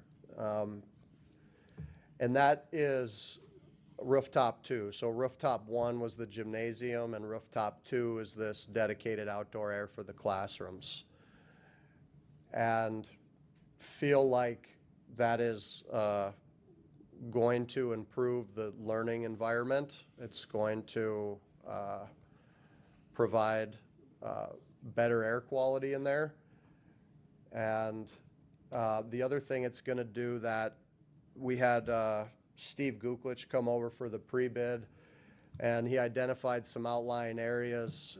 There's some classrooms, there's some spaces that are being used off the gymnasium. They're being used as classrooms that were never intended to be classrooms, and so they don't have any ductwork or air going to them, and they're not comfortable. There's also a few classrooms off the media center that not sure whether they were ever intended to be classrooms, but they also don't have air going to them. There's some air out in the media center, and then there's some louvers cut into the doors, and it's just not moving air, and they close the doors, and they have, you know, try to have privacy, and I'm not sure exactly what they do in there. It's like one-on-one stuff, and it gets very hot in there. So while this rooftop unit didn't necessarily have ductwork going to those spaces that Steve identified at the pre-bid, feel like we got his feedback in a timely enough manner to where we had the design team pick up some additional ductwork, and with replacing this air handler, we'd have the capacity on that air handler, and we'd have the crews there to run some ductwork to these spaces and things. So not only the classrooms, but these other spaces that are really not functioning well for the building users. So we do recommend that one for that reason. Number 3 is we don't have bids on, but essentially that's where this RTU2 is going to be replaced, and the main duct trunk is going to run down the corridor in the hallway above the acoustical ceiling. Rather than put the old lights back up when we take that ceiling down and the lights down and put it back up once the ductwork's in, we would put new lighting in there. And it's a TBD because we don't have an electrical bid yet. So I would recommend this because LED lighting is pretty inexpensive these days, and I think we'll get some good value out of that, but that's something we'll have to come with later. And we're also examining if there's any credits that could come back for that efficiency as well. Like energy credits? Yep. Yeah. And then number 4 was to delete the cooling on that rooftop too. So for that fresh air to those classrooms, the $694,000 that you see there includes cooling capacity, not to necessarily cool the classrooms, but to provide humidity control on those hot days, and that'll, for a $37,000 deduct, it's just not enough money to not do that. It makes sense to do that. So we're recommending to decline that one. And then the final one is to deduct that rooftop one, that gymnasium air handling unit, because the people on site are not complaining about it breaking down. They're not complaining about it not working. And so I think that's just a function of previous decision makers driving and steering things that not sure we want to do that. So we are recommending that we accept that $345,000 deduct. So with all that, it puts the project just a tish over $1.5 million on the construction cost. And then there's some design fees and things that contingencies, yeah. Some design fees and some contingencies that take the total project to about 1.8. But when I said we were targeting 1.5, all along that was targeting construction costs. So even though I'm saying 1.8, we're always targeting 1.5 on the construction, which is where we're at here, if we take these alternates as recommended. So that's the scope recommendation. That's how the bids came in and things, and that's what we've been doing. So any questions there? Board members, any? Mrs. Wheeler, go ahead. All right, I have one question. This is something that's been weighing on my mind, and maybe you can answer it, maybe you can't. There's a lot of talk right now because of the tariffs. Are potential, Good question. Yes, are potential tariffs going to affect any of our costs on our projects for supplies? And has that been accounted for, or is that just too much of an unknown? Yeah, both. So it is too much of an unknown. You know, as we're bidding projects across the region, we're trying to get to that and get it included in subcontracts and get it locked in and stuff, and we're not having great success with people being able to lock those pricing in. You know, it seems to be changing every day almost. And so we are recommending owners carry some contingency. We're doing some due diligence with the trade partners to send out like a very simple 4-question survey that says, you know, what of your materials would you expect any potential impacts on tariffs? Do you have visibility on any of those impacts now? What is the cost of those materials that would potentially be affected by tariffs, and then provide your supplier quotes as of bid day for those materials so that we have a basis. So it's not just this random open request of, oh, you know, we need tariffs. So we're doing that, and we are recommending you carry some contingency on this one. Again, it's a small project, so it's accounted for in that 1.8, and we'll probably run into some, but it's not going to push us over the 1.8. Okay, thank you. You're welcome. Mr. John? As far as action you're looking for from the board in agenda item 6B, are you looking for the board to approve bid package 1 at that 1.171 million and then accept bid alternate 2 and 5? Yeah, I can jump to that if you want.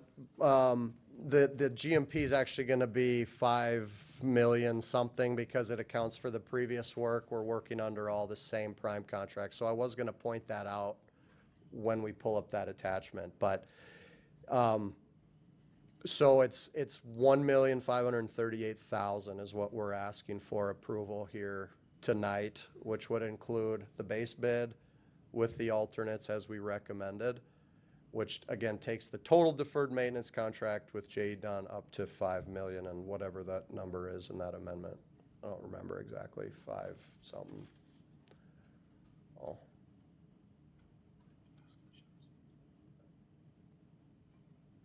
This is reference to 6B, right? Yeah, I just thought we needed to, I think.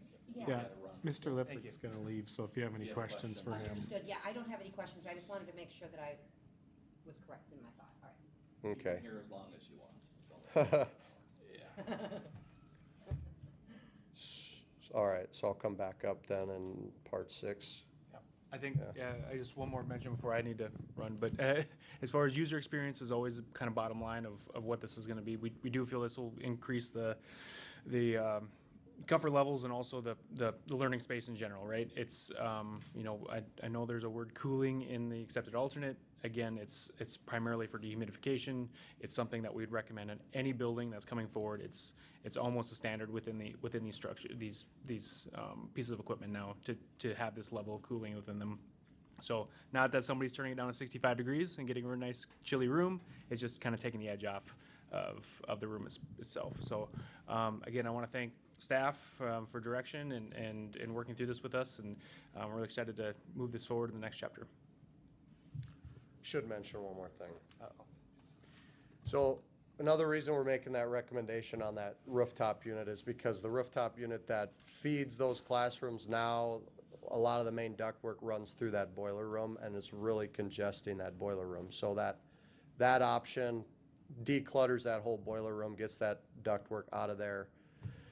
And then the other thing is that this rooftop unit is not feeding the entire building. So there's the, I don't know how well you know the layout off the top of your head, but you have the gymnasium, and then if you're looking down at a plan, the gymnasium's on the north, and then off to the right, which would be the east, you have that classroom wing there. And then off to the west, you have that other classroom wing. So that one off to the west, we're not doing any work down there other than south. Up south? Oh, thanks. So does that make sense? From the gym south towards the modulars, we're not really touching much on that end of the building. Maybe primarily the kind of the north wing, as a proud Hagen Hawk, the big kid wing, right? So I'm glad you're here. Glad you didn't go to Fargo yet. The brick and mortar versus the modular, correct? Right. Yeah. Yeah. Okay. All right.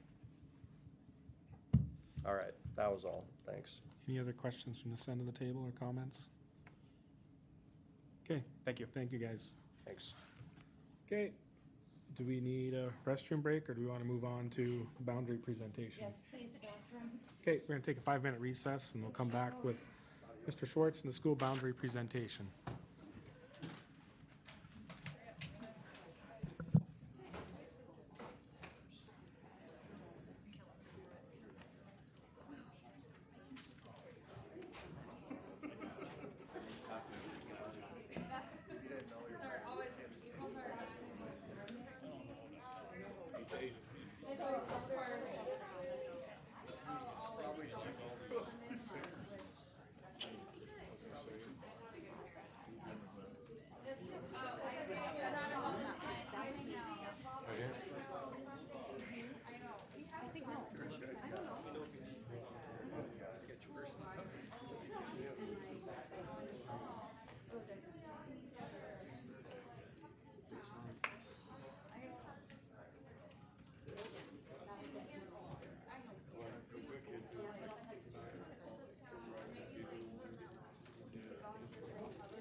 I gotta watch that national championship game. I was telling him one of the kid that hit the free throws at the end of the game, and then was the guy that guarded Cooper Flag and kept him from scoring at the end. That's the kid I coached at Killeen. So he used to play. Yeah, well, yep. That 6-year senior rule that you get to have, where you get to be in there forever. He's 25 years old. It's really cool. My oldest, since Houston's in the Final Four, he bought tickets, so they flew down. So he's at the game right now because he was on the same team with them and stuff. So, well, see if you can get back. See if you can get back there. Be cool. All right, see you.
It's good to see. It's really good to see how much just like the community invested back in facilities where they can be. You guys can spend time. I was on one, so a lot of the stuff that we were planning on this one now we're starting to see that money. It's nice to see that.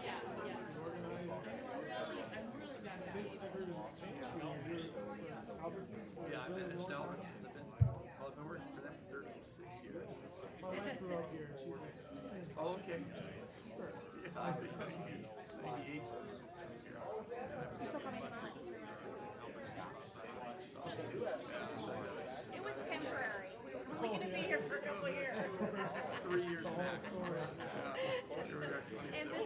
wonderful place to have them down.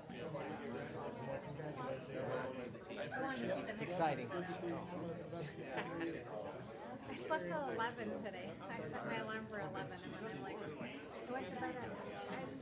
I'm on my second round of antibiotics. Yeah, it's me. I think I had pneumonia the first time, and now everyone at school has RSV, so I think that's what I have. Did you already buy them? The leashers? Yeah.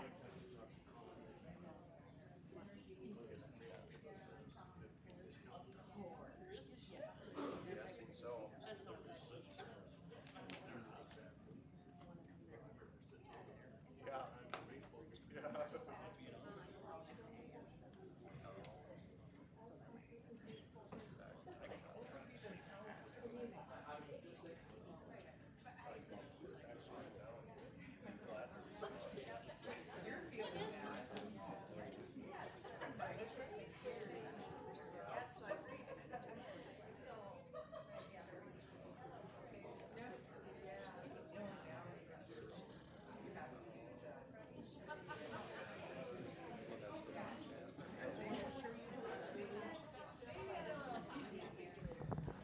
Okay, if everyone could find their seats, we'll get started here. Okay, we're back in session at 8:06, 8:07. Mr. Schwartz, we're ready for you. Great to hear you're ready for me. Really, this is a big moment for you guys. I want to take a brief moment. There's not anything in the presentation, but several of you, for you, you're new. You haven't seen me in person. Let me take you a little bit of a journey in North Dakota with what our team has been able to partner with other school districts in accomplishing what we're hoping to accomplish tonight with you. So starting in Dickinson, Bismarck, Jamestown, West Fargo, Grand Forks, Minot. We've done all their redistricting.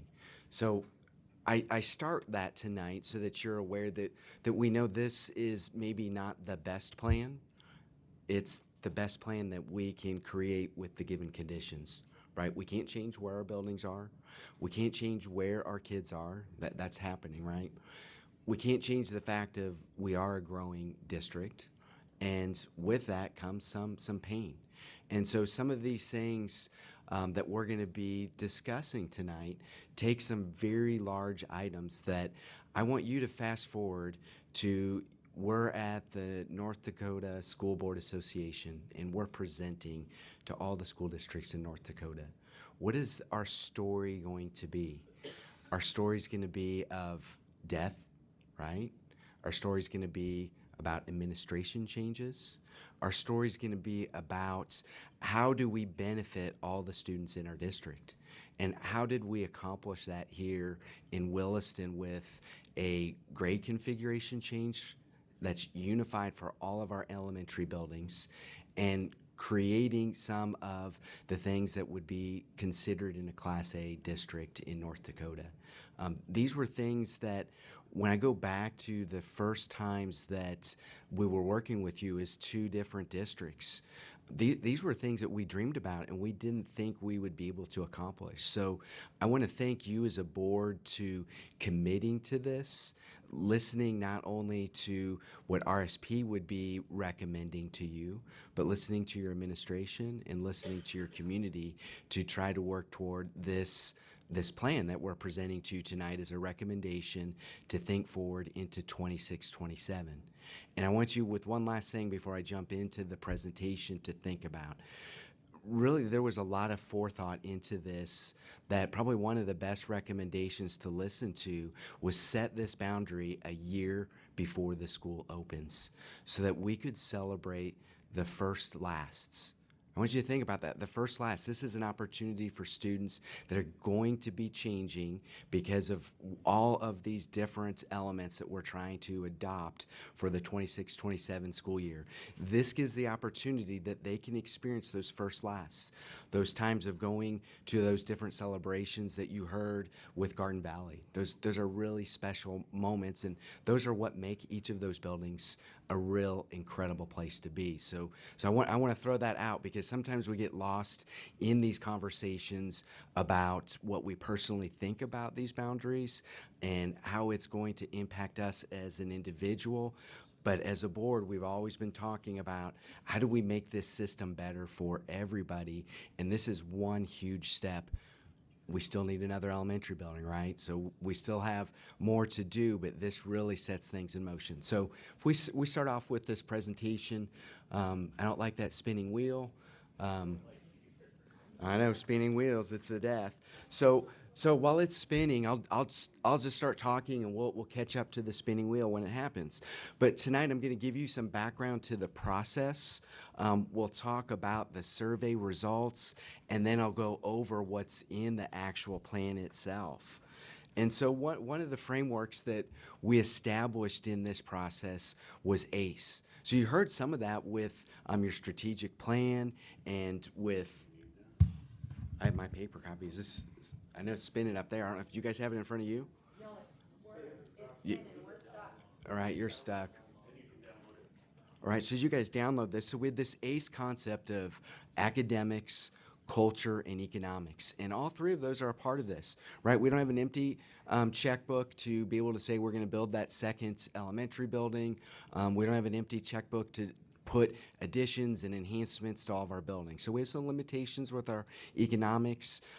We have opportunities with our strategic plan of what we want to provide those students. So that's going to be a part of all this. Whatever building you're in, you're getting outstanding world-class education.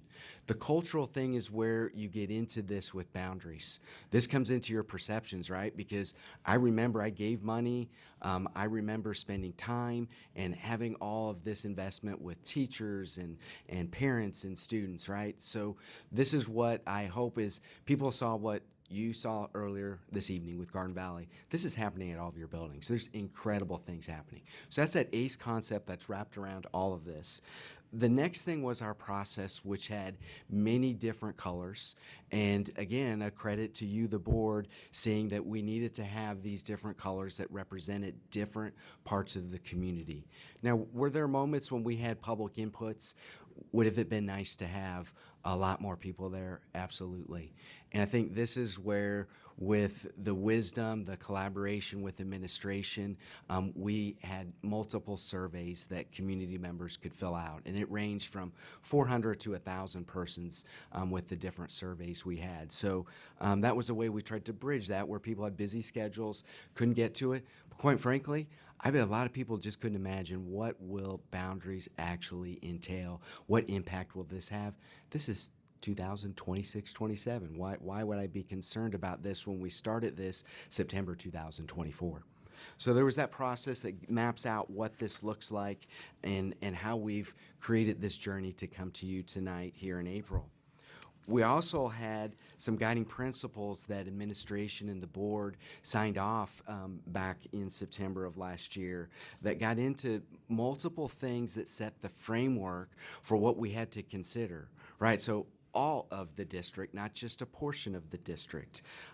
Focusing on this grade configuration change that we wanted to implement so that we had greater clarity on how we staff these buildings, but not only staff the buildings, but how do we program those buildings? And so do we have the right special education? Do we have the right ELL spaces? All of that goes into this, going back to the county study, moving forward to how we now understand what's happening in these buildings. And so we had this type of input from you.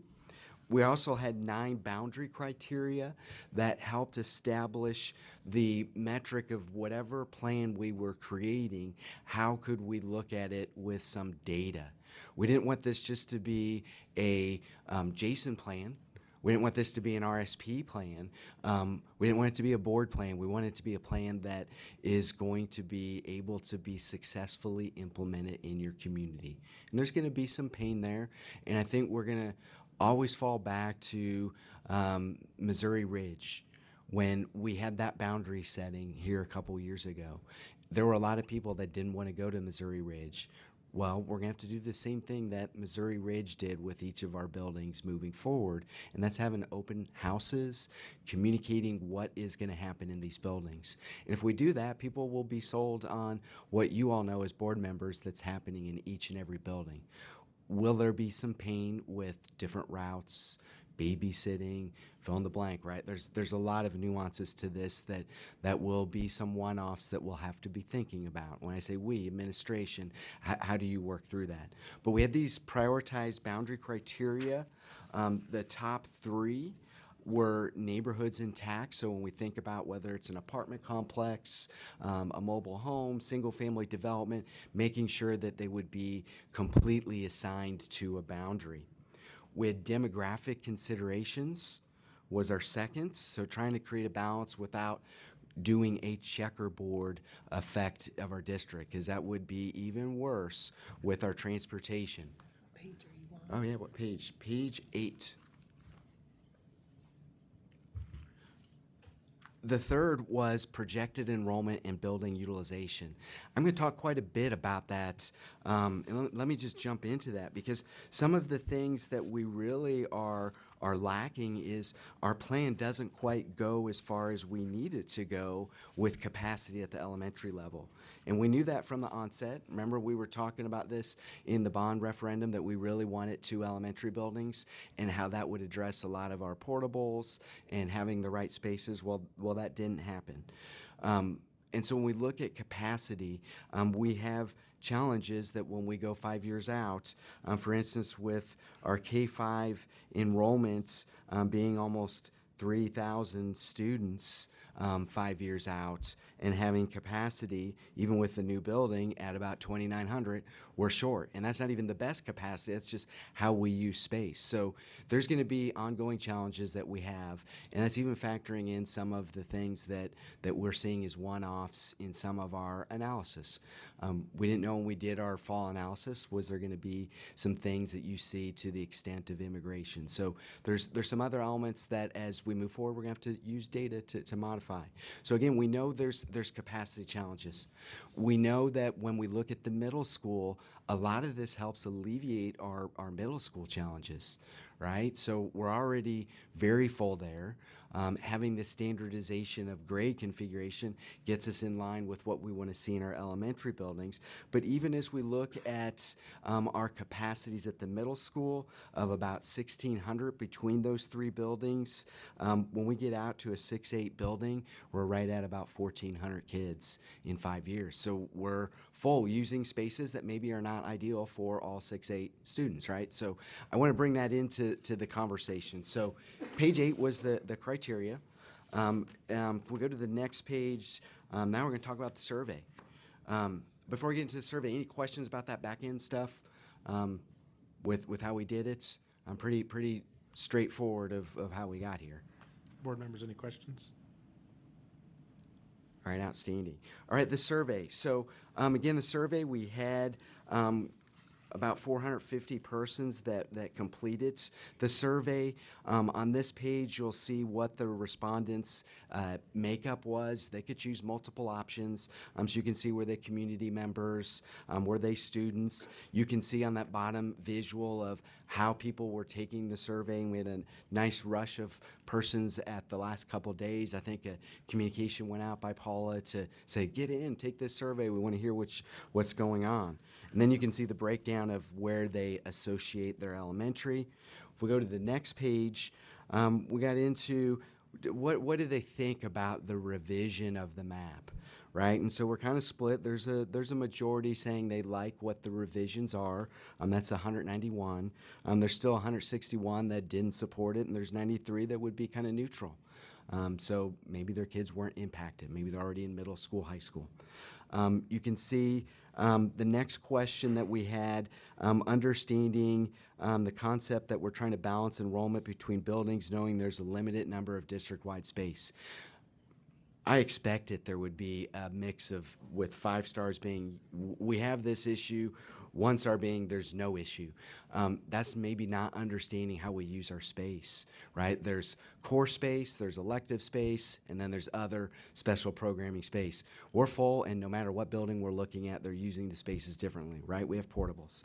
So if we go to the next page, with those questions, we got into if we were addressing the demographic needs of the district. And so when we have 3 stars, 4 stars, and 5 stars, the majority understanding that we've been able to somewhat accomplish that as best as we could. The next question was about neighborhood boundaries, and you can see there's, again, a majority of them in the 3-star, 4-star, and 5-star. If we go to the next page, this just gets into some of the general themes, and a lot of this gets beyond what we can do with boundaries, right? So when I look at things with facilities and infrastructure, what's happening with academics, student support and well-being, teacher and staff performance, extracurricular activities, community engagement. Guess what? That's all tied back to our buildings, right? If we have great buildings, things can take place there that are amazing. We're able to do some really great things. So I think this helps us understand, how does this tie back to our strategic plan? Go to the next page. We started to get into some of the transition. So one of the things that we've been trying to talk about and see, is there any possibility of having students in this transition be able to stay at their building?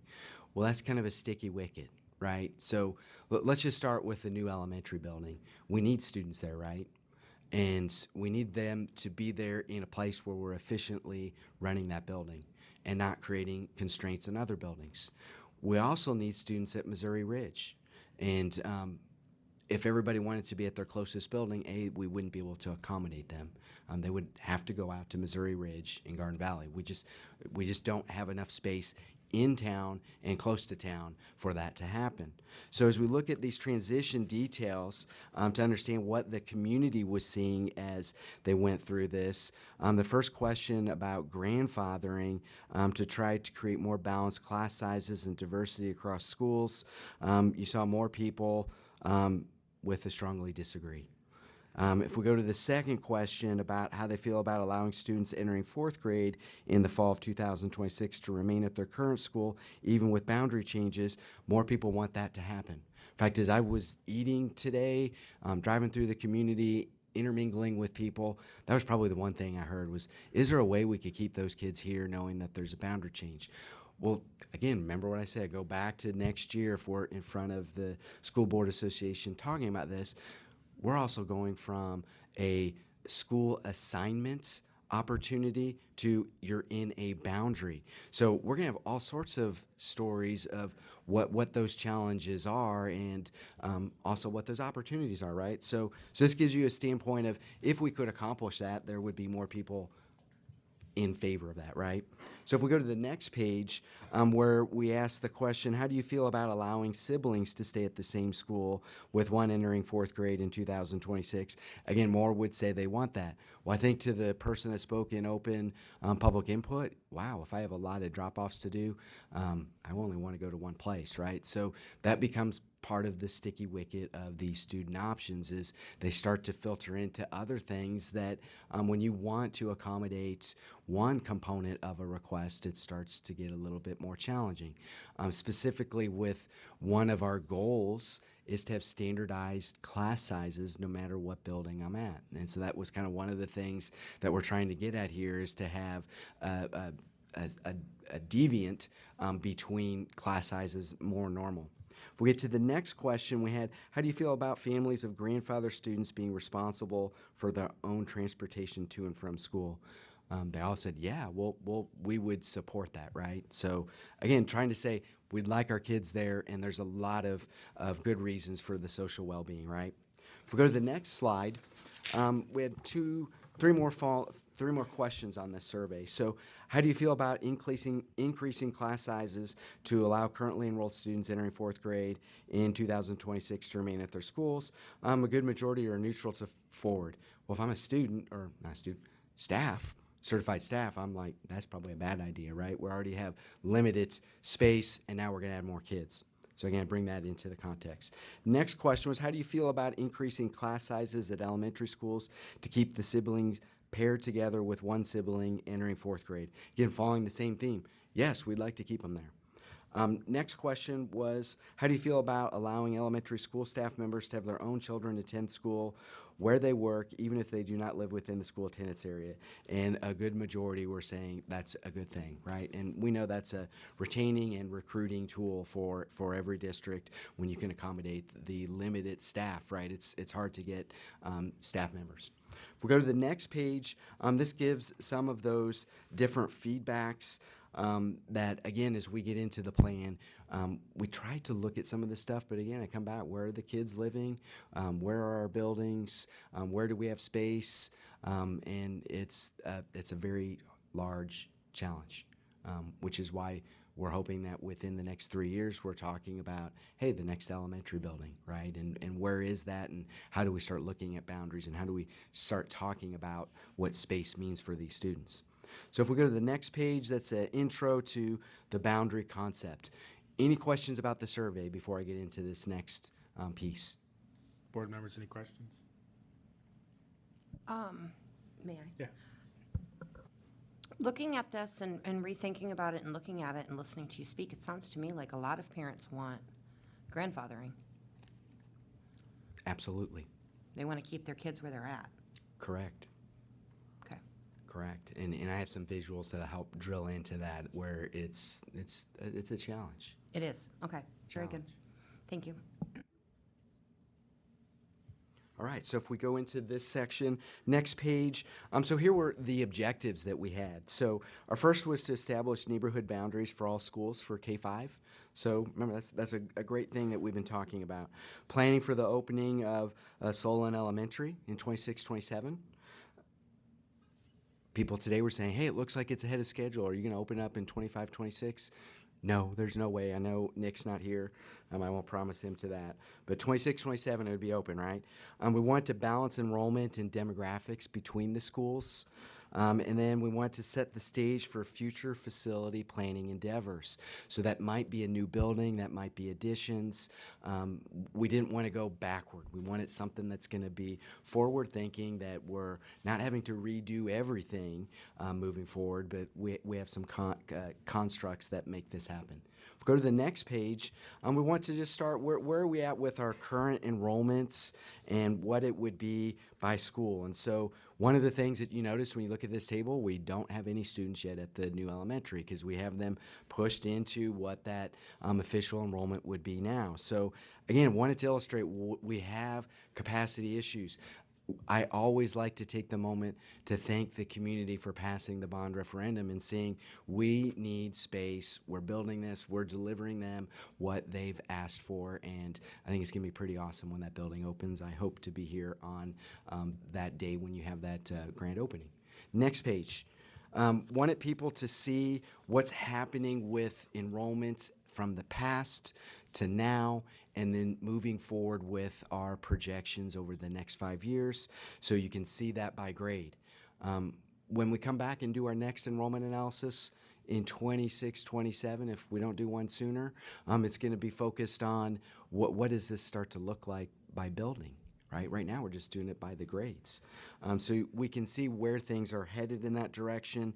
And then that bottom visual showing that when the capacity increases with our new elementary building, as we get out 5 years, we're full, right? So don't want anyone out in the community to miss this. I've said this multiple times already. Come to this, if we're taping this, come to this video. You're gonna hear we're not saying something 3 years later. We need it now and we know it.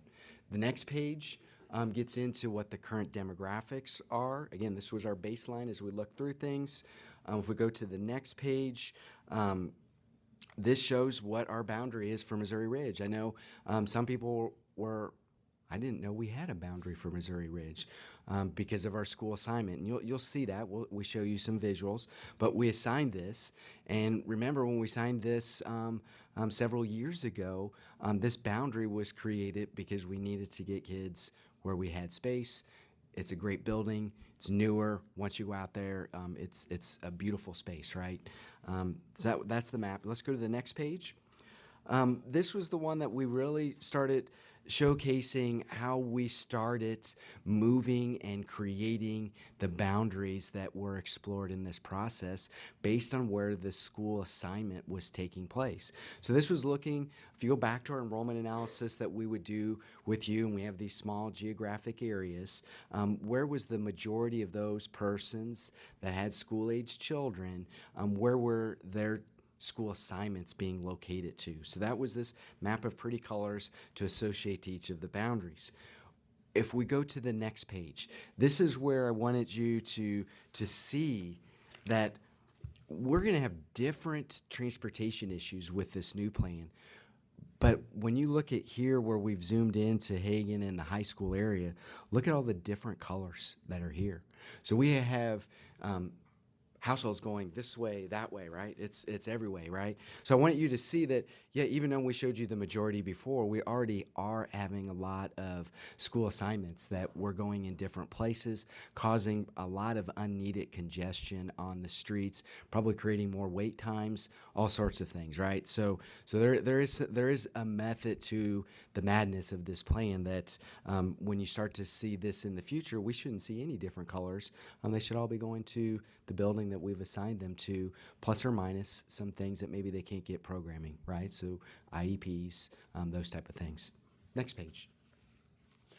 This was also to give you a visual of where students are residing, and so the red areas is the greatest density. And again, this is what I want to point out is a lot of our conversation was all of the area around Hagen. Why don't we just push them into Hagen and do something with Solon Elementary? There's too many kids in this area for that to be accommodated without something being really incredible out in the rural areas of trying to get the right number of kids into Missouri Ridge. So again, we had these two weights. Think of it that way, right? They're both counterweights, and we're trying to find where that middle ground is to meet the guiding principles, the boundary criteria, and then that ACE concept of what is the community seeing on this. So let's go to the next page. So then we had different concept revisions to what was occurring, what was presented to the board, to the community, and then this kind of documents this from draft 1, draft 2, draft 3. Really wanted this visual to people see that it continually was adapted based on if you go back to the process. I know we had the spinning wheel, but when I flew in, or when Dr. Schatz was with me on some of those meetings, we would meet with administration, and after those administration meetings, we'd go into the community meeting to gather feedback, and then we had the surveys. So wanted people to see there were some changes that may not have been the change that you put in the survey, but it was not something that could hit the guiding principles or the boundary criteria, right? So here we can see what those revisions were, and the greatest revision was really going back and with Solon Elementary, and we had Lewis and Clark up on the north side. Hey, that didn't make much sense. Hey, when we went back to the map where we're seeing school assignments, we're seeing that there were some other Lewis and Clark areas that we could pull in, right? So more southerly oriented. If we go to the next page, this is the recommended plan for you for the 26-27 school year. And so the solid colors represent what those assignments would be for each of the elementary buildings. And I just want to highlight a few things that I think are strengths of this plan. And the first is that when I look at this on a map, it at least visually has these compact areas. And I say that loosely, right? The Solon Elementary, we have to take from 2 areas. And when you look at this from a Google or just driving around, we have some non-residential areas that kind of make some breaks between where we have residential areas, right? So you can see some compact areas. We specifically tried to, over in the McVeigh-Rickard area, try to get a balance of students that would make sense. And again, focus on some of the demographic elements that don't create perceptions and or realities of, hey, this school is this or this school is that. And that's a challenge with size of schools, where we see population of students, but I think for the most part, this plan has been pretty successful at trying to keep that in mind as we looked at creating these boundaries. If you go to the next page, this gets into the metrics of what this would look like with the number of students in this boundary. And I go back to, remember what I told you, we still need more elementary space. This is just step 1 of several steps that's going to need to take place over the next 5 years. I also want you to understand when you look at this operational capacity, It can go a little bit higher than that. This is where we optimally hit some of those class sizes and the number of classrooms. The conversations that we've been having with administration is, we're looking at this and look, we get out to 2930, all but one building is full, right? So again, just suggesting this is, our big thing is school assignment. That goes away. We have K-5. We start a standardization of what's happening in these buildings, and then the buildings kind of grow as we see some of these developments come online, the demographic shifts that are occurring, but we still need more space. Next page. This gets into the students that are impacted. So when I look at the number of students now that we have and what buildings they're attending and what that means in 26, 27. So we're a couple years out. So we're looking at fewer grades at being able to assign, here's what we know, because 2 years out, we don't know who the new kindergartners are. We generally know geographically where they're going to be. The question that Jason asked me was, is this SIBC kind of high for what you've been seeing? I mentioned we've done almost all the major redistricting in the state of North Dakota. And the answer is yes, it is higher. But the reason it's higher is because of our school assignment.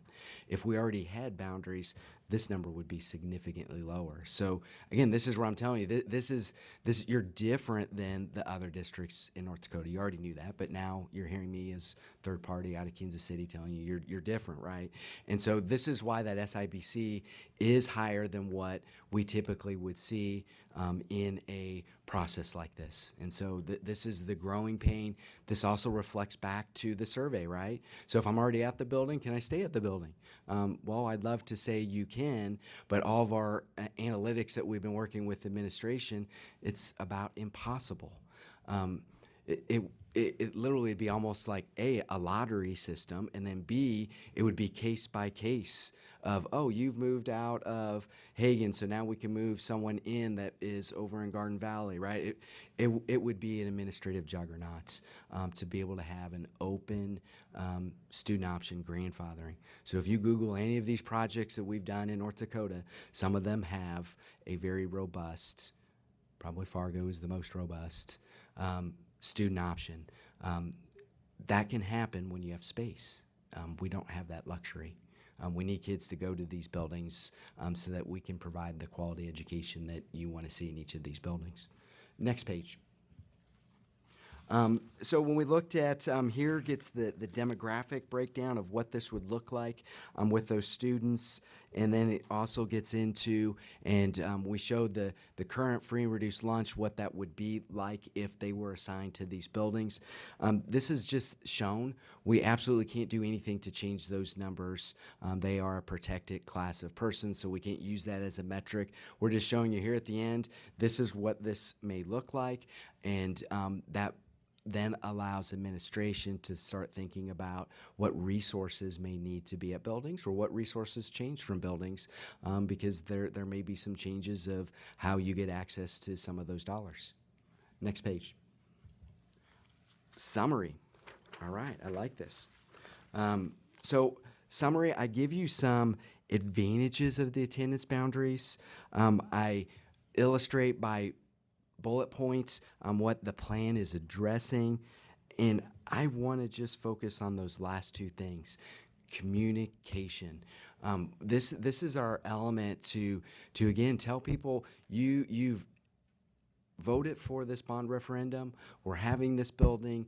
You've been hearing all this conversation over the years from Dr. Schatz about strategic plan and how we're using this. And I know he has to be very happy about what I saw earlier with Garden Valley. That's incredible to tie that back to the strategic plan.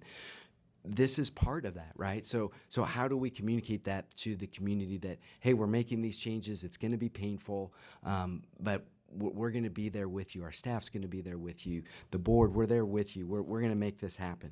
So the communication and that celebrating our first lasts is important in the process when we talk about the student well-being to make this transition, because for many of them, this is the place that's been their home, right? If they're going to be a fourth grader or fifth grader, this is going to be challenging, and we as the adults, we get to set the stage for what that transition looks like.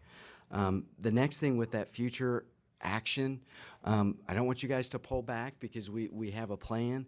We need to be thinking about where we're going to have lands, the timing of this next elementary building, and as the community sees the credibility of how we've been delivering the things that they've approved and that they've asked for in these buildings, moving things forward for this next elementary building, and then ultimately trying to eliminate portables. Can't say enough, right? Garden Valley, talking about all of their buildings and trying to get kids dressed and undressed to move into these facilities. That's a challenge. Last point is we want to continue to monitor this. You're approving something, but maybe there's something between now and 26, 27 that comes out that's dramatically different. Like, for instance, let's say we start to see some apartment complexes and they just go boom. And they're built, right? We may want to make sure that the boundaries that we're looking at here they're still really solid. I feel good with what we see with our projections, and the one unknown, just like I was over in McKenzie County earlier today, it's development. Like, the question is, why are we not seeing things being built? And it's not for demand. We see there's demand, but we're still not seeing things, and there's all sorts of reasons for, hey, we bring these big crews up and the oil industry will suck them up, and so then we don't have, right? We hear all these things, prices, building permit fees, but we have to watch that. That's really my main thing with the summary there. I think now I open up for board discussion. If that happens now, or if that's something that we table to your action item. Well, I would open up now for any questions the board might have for you. Board members, any questions for Mr. Schwartz? I do. Go ahead, Mrs. Wheeler. So myself, just like all the other board members, have gotten bombarded with emails and questions and stopped and things like that. So I'm just going to focus on a couple questions that I have. The first one is, amongst your group who collects all the data, who has driven the routes?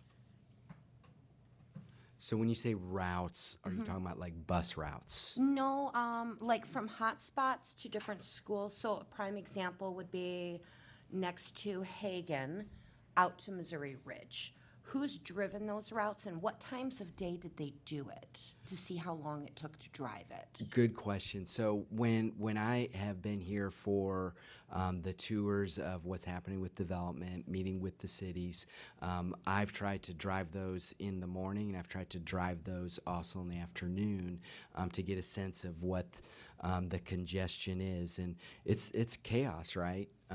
For sure, when I look at some of the sites.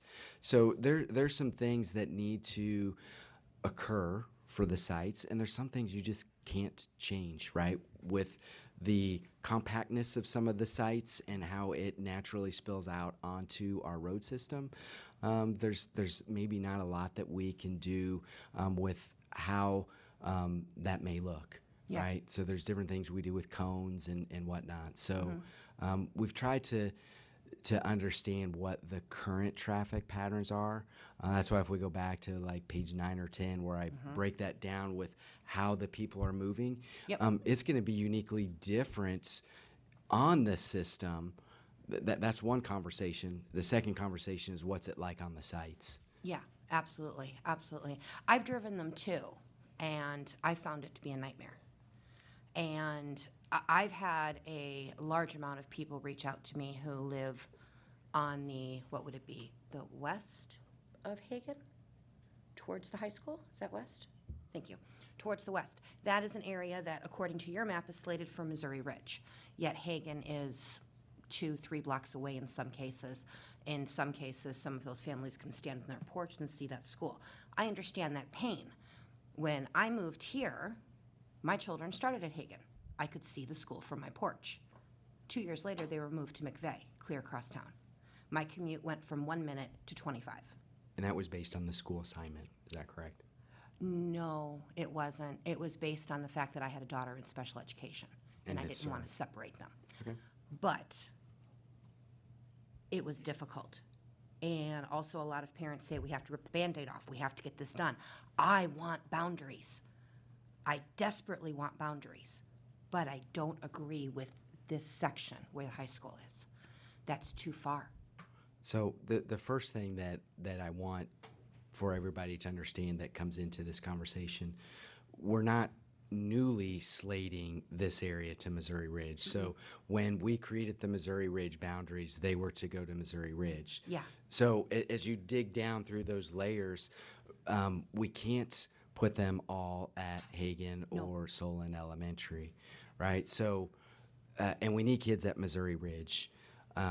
We have these issues with transportation, and there's going to have to be things that are created, maybe worked with the city, with how we move kids. But you're absolutely right. I can't say that the kids that are around the high school, is it great to have to go farther to elementary school than when I know that there's another elementary just a few blocks to the east? Can't argue that. That is a fact. We just can't fit them there. Yep. Right. Okay. So my biggest question was that driving piece. And a lot of other discussions are going to happen after the fact as to staggering start times to be able to accommodate families. And I know that those are going to be discussions that are going to be happening. Yep, staggered start times. Yep, 26, 27. Yep. So, and that may assist, but that's the only question that I have at the moment. So I'll. Yeah, and I want to lift up, just because this was mentioned, the stagger start times or bell times. That's huge, because that's going to be things that might be other transportation, whether it's buses, things with people getting to work. That's kind of like your calendar. It's going to be something you want the community, right, to weigh in on. For sure. Yeah, I commend you for all the work that's occurred.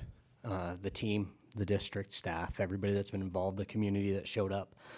The expectation was we would hear from a lot of people coming into this, and I, for one, as a board member, can say I haven't received a ton of emails about this or a bunch of feedback that was negative.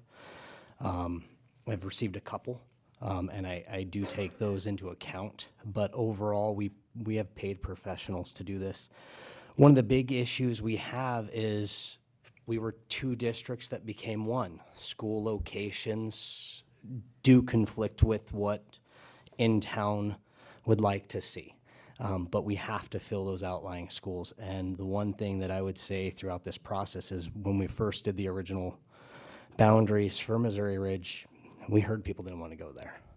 Now you would have to drag them out of that building kicking and screaming because they love it. So the process of encouraging people through this and getting them to know that it's not one school or the other. When I brought my kids here, they all were thrown into McVeigh. That was the only school where everybody was being put. McVeigh, McVeigh, McVeigh, McVeigh. Didn't matter what you came in with. We were all there.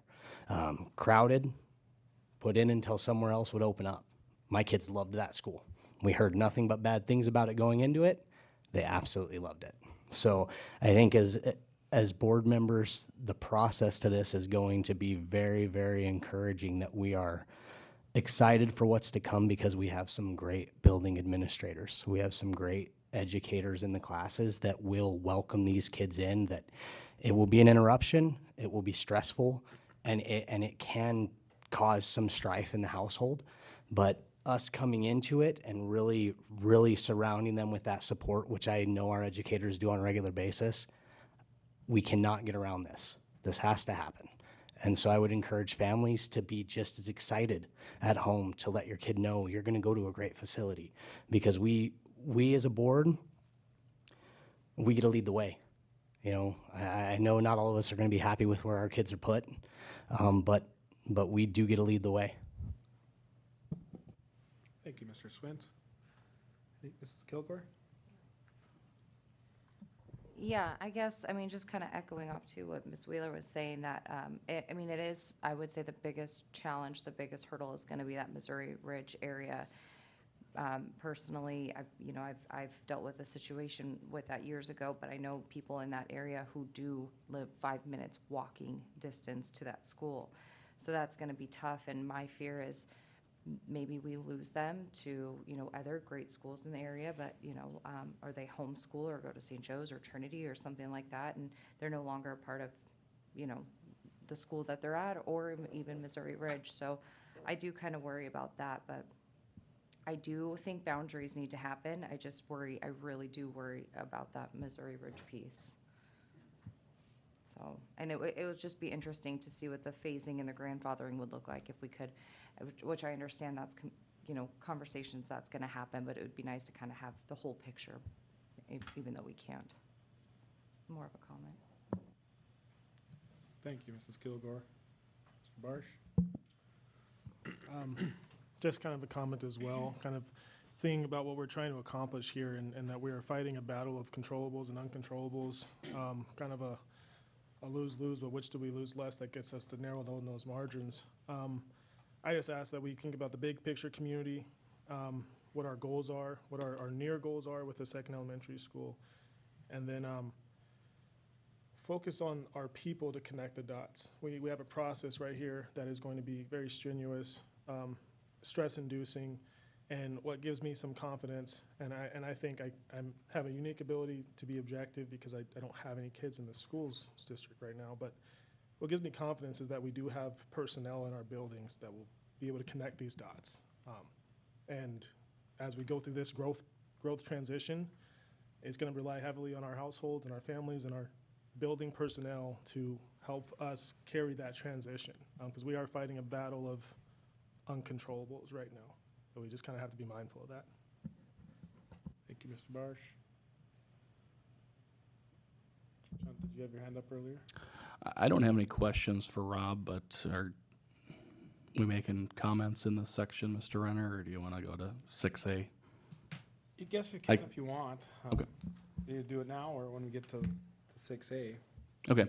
I'll make it brief here. I think what we're really trying to do here is take pieces to a puzzle that don't fit to a perfect puzzle. That's just the reality of the situation. We've got population centers of kids that are not in close proximity to Missouri Ridge is the hot button one that we hear most often. There's just not 400 or 450 kids that live within walking distance or a 5-minute drive to Missouri Ridge. And we're basically at 100% capacity across all of the elementary schools.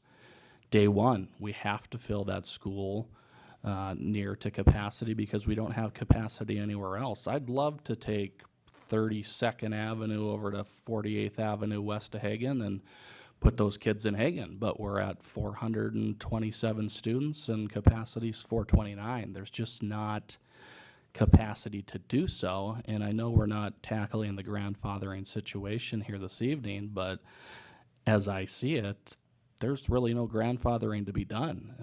We can't put another 50 kids in Hagen. We can't put another 50 kids in Lewis and Clark through grandfathering unless we're going to compromise and go to class sizes of 25 and 30 kids. And we as a board, and I think we as a community, have said that's not what we want. That's not what's best for students. That's not what's best for teachers that are in the classroom.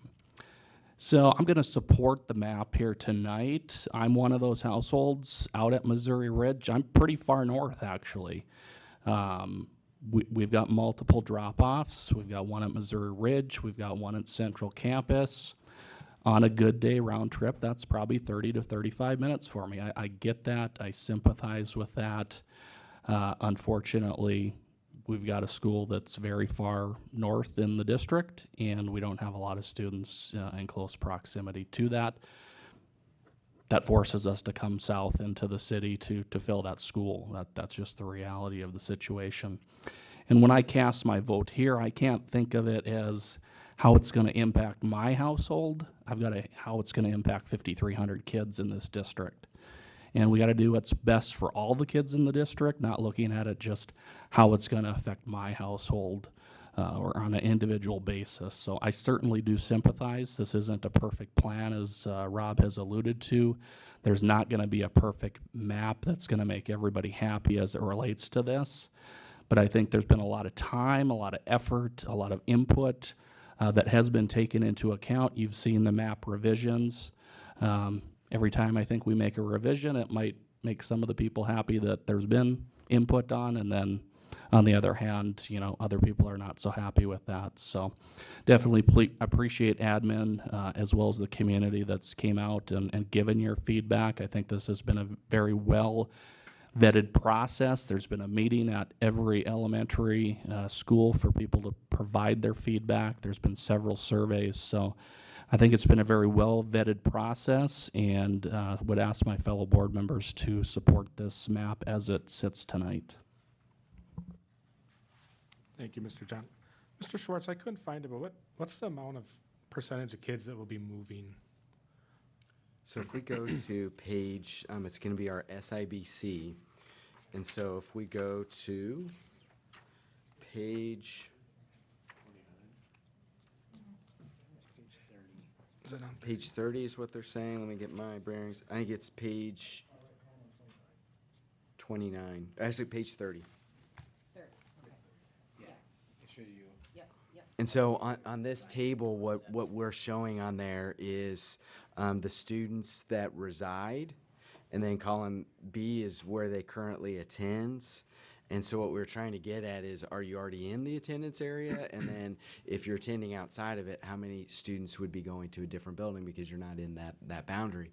This really just illustrates the visual of the map where I said, hey, look, parcel by parcel. It's a incredible patchwork of people are crisscrossing all over the place, right? But it's about 50% at each school, sometimes a little bit more. Correct. So I'm going to be voting to support map draft number 3. And my kids would be moving to a different school. And so I certainly can sympathize with parents on how hard that's going to be. My kids have tried to lobby my decision. It hasn't affected it. Like I tell them, if you were to stay at your school, it's not going to be the same school that it once was, because half of your friends will be gone. Half of your class, it's not going to be the same school. And so I really like that, you know, for instance, we have one school, it's a title school that will no longer be a title school with this change. I think that's huge. That's huge for our staff. And so, yeah, I just appreciate all the work that's gone into this. I think this has been a great process. It's been a year in the making. People have had plenty of opportunities to provide their input and feedback. So that's all I have. Is there any other final questions for Mr. Schwartz? I guess I have one. Yeah, go ahead, Mr. Schwartz. When it comes to kind of feedback and how that impacts this process, with your history and working with other communities, do you feel like that part of this process has vetted moving forward, or kind of can you talk about the feedback garnered through this process and how is there like a trigger in your analysis that's like, okay, move forward, or we need to dive into feedback more? Can you talk on that a little bit? Yeah, that's a great thing. And again, the one nuance to this process was the school assignment. So we knew whatever we create, there's going to be a majority of the persons in a region that they're going to go to a different building because they're not going to the neighborhood school. So knowing that, we would always go back to those guiding principles, those boundary criteria, because we have to have some data, right? Because I can't just be listening to the persons that either came to the meetings or what they were saying in the surveys to be the ultimate influencer. But when we heard whatever those ideas were, our team looks at that and then again goes back to the guiding principles, the boundary criteria, and that's why the page that shows draft 1, draft 2, draft 3, it started to change.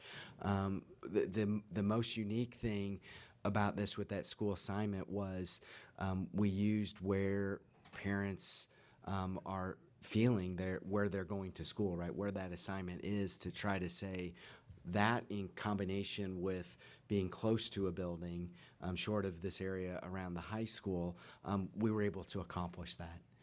Because then it came back to the capacity of the buildings and trying to create, knowing that we're going to be full, but have maybe a year or two where there's a little bit of flexibility of what can be experienced in those buildings. Just simple things of like, what's it like to go to lunch? These are going to be some things that we're going to be challenged with just because the buildings are full. What's it like to be on the playground? What's it like for pickup, drop off, right? So we try to take into all 9 of the criteria, but knowing that the top 3 were the most heavily weighted. So everyone's ideas we would look at, and some were more easily dispelled than others because it's like, hey, we just can't, it can't happen. And that was kind of the challenge with the high school, or the area around the high school was, had Missouri Ridge been built in town of the 8 district boundary, it would be a very different story, right? But it wasn't built there, and so we have to live with those realities, and that probably was the hardest thing, even with our staff, to say, hey, where would I want my kids? And I would want them to walk to school or bike to school, but we don't have that opportunity yet. Thank you. Okay, any other questions from the board? Okay, we are moving on to item 6A, approve the school boundary lines effective for the 26-27 school year. And it's the administration's recommendation that we would approve draft number 3.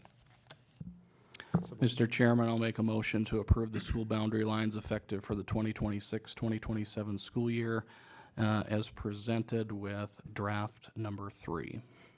Okay. I'll second the motion. We have a motion and a second. Any discussion? Yeah, go ahead, Mrs. Wheeler. So regardless of all the feedback I've gotten, the majority of that feedback has been to accept. And I have always had the stance of following what constituents want, as well as the professionals. So, yeah, I will be supporting it. I just wanted to make that known so people knew that, yes, I've taken their thoughts into account. Thank you, Mrs. Wheeler. Is there any other comments from the board? Mr. Junt, go ahead. I do think, as the board moves forward with implementation on these, that District 1 used to have a software package that essentially could decipher if students were residing or attending the appropriate district at the time, District 1, District 8. I do feel that that may be a worthwhile endeavor for the school board to look into. Because I'm already hearing of instances of folks trying to figure out how they're going to get around the system and the boundary lines that are drawn. So I do think that that would be prudent and important. Go ahead, Doctor. If I could have Mr. Schwartz talk, because we have purchased some software from his company. Yeah, so our intent, once we know what the board motion is to, within a week, have live on your website where people can type in their address and know what building they would be going to in 26-27. I guess my suggestion is not so much that, but that there's folks historically, when it was 2 separate districts, that were using addresses that were not their address where they were residing at. My fear, and I'm already hearing that folks are trying to figure out, if I'm going to be going to Missouri Ridge, how can I make sure that I'm going to go to the new elementary school or Hagen, or you pick the elementary school. And we can't have that happening.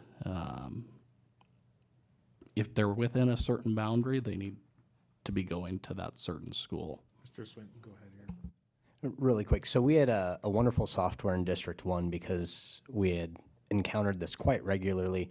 And this software was really nice where it would not only pick out the name, whatever they gave you when they enrolled their student, it would identify where their cell phone was registered to, the address, where their cars were registered to. It would ping all of the things that they owned and where their address was. One of the instances that we experienced was we had people, and it happened quite a few times, that had a fairly good amount of money in a bank account where they literally had their farmhouses, but they would buy a house in town so that they could ensure their kids were going to District 1. So from my perspective, This has to be a zero tolerance approach to abuse of the system, because we have to ensure that even the families that can't afford that option, don't have that ability, and have nobody here and can't use grandma or grandpa's address, it has to be zero tolerance. We have to make sure you go to the school where you lay your head at night, and that's where you will be. So from my perspective, that's got to happen. Dr. German. Yeah, I would like to call up Ms. Ratzek. She's in charge of enrollment, and there's a Power School attachment that So we you will waited explain. till April 1st to start our enrollment because they have attached to our Power School enrollment, they have address verification. So we'll be making sure that every person gives their correct address on a document, which is, we've checked with the state and everything, what's can be considered as a document, because we know in the past we've had documents that really didn't match, and now we have the ID or another document which would be matched and verified. So that is something that just went into place on April 1st. Thank you, Mrs. Ratzak. Any other board members, questions, comments?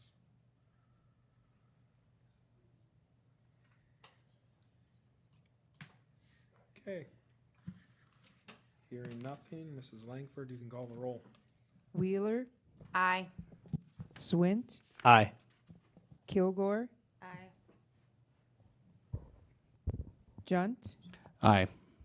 Barsh, Aye. Renner. Aye. Motion passes. We are moving on to item 6B, review the bids and approve Hagen project scope. I guess we've already reviewed the bids, so now it's just approving the scope of the project. What's the board's wishes here?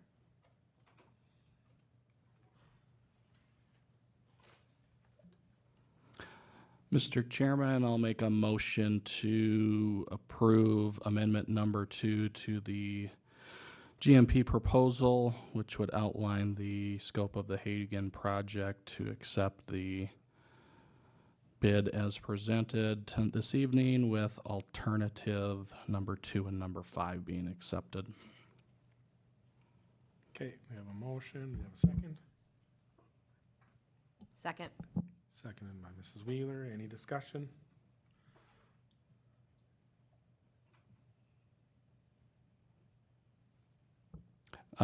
One quick question, Mr. Chairman. Mr. Arnold, the funding source for this project, are we looking at existing building fund dollars, combination of existing building fund dollars plus building fund levies? What's the source of funding for this? The building fund with the contingencies and things that have come in under cost have helped kind of shore up what we have available in the building fund for this project. Thank you. Okay, any other comments or questions from the board? Okay, hearing nothing. Mrs. Langford, you can call the roll. Swint, Aye. Kilgore, Aye. Junt, Aye. Barsh, Aye. Wheeler, Aye. Renner. Aye. Motion passes. We are on to item 6C, approve the superintendent contract. What's the board's wishes here? I move to approve the contract for Dr. Jason Germanson as presented. Okay, we have a motion. Is there a second? Second. Okay, any discussion? I just wanted to make a quick comment.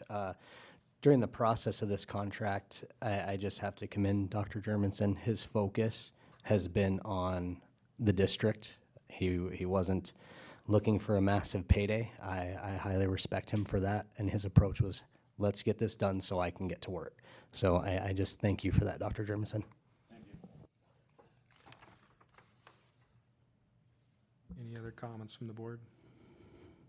Go ahead, Mr. John. Yeah, and to echo Mr. Swint, I think it speaks highly of Dr. Germanson in terms of his salary increase, that being tied to the percentage increase with Williston Education Association. I think that sets a good example across the district that he wants to see their success be his success and vice versa. So.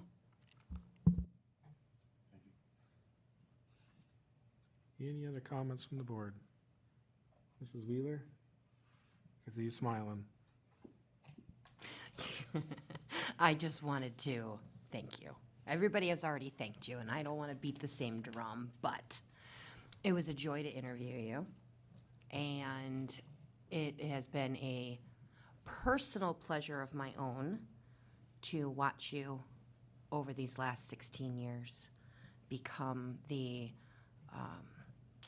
professional you are and the leader of our district. So that is a personal take from me. Thank you very much. Any other comments from the board? I would just ditto what's already been said. So thank you, Dr. Germanson. Okay. Oh, do you? Okay. Thought you. Okay. Hearing no other comments from the board, we'll call the roll. Kilgore, Aye. Junt, Aye. Barsh, Aye. Wheeler, Aye. Swint, Aye. Renner. Aye. Motion passes. Can we take 5 seconds? Yep.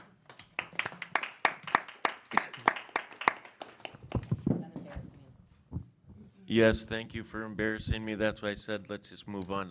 It has been a true honor, and when I came back here 20-some years ago, wow, dreams couldn't come true, and just a reflection of Williston School District, where I went to school, and we create good people, and I'm proof of that. So kudos to our education system and our teachers and staff. So thank you.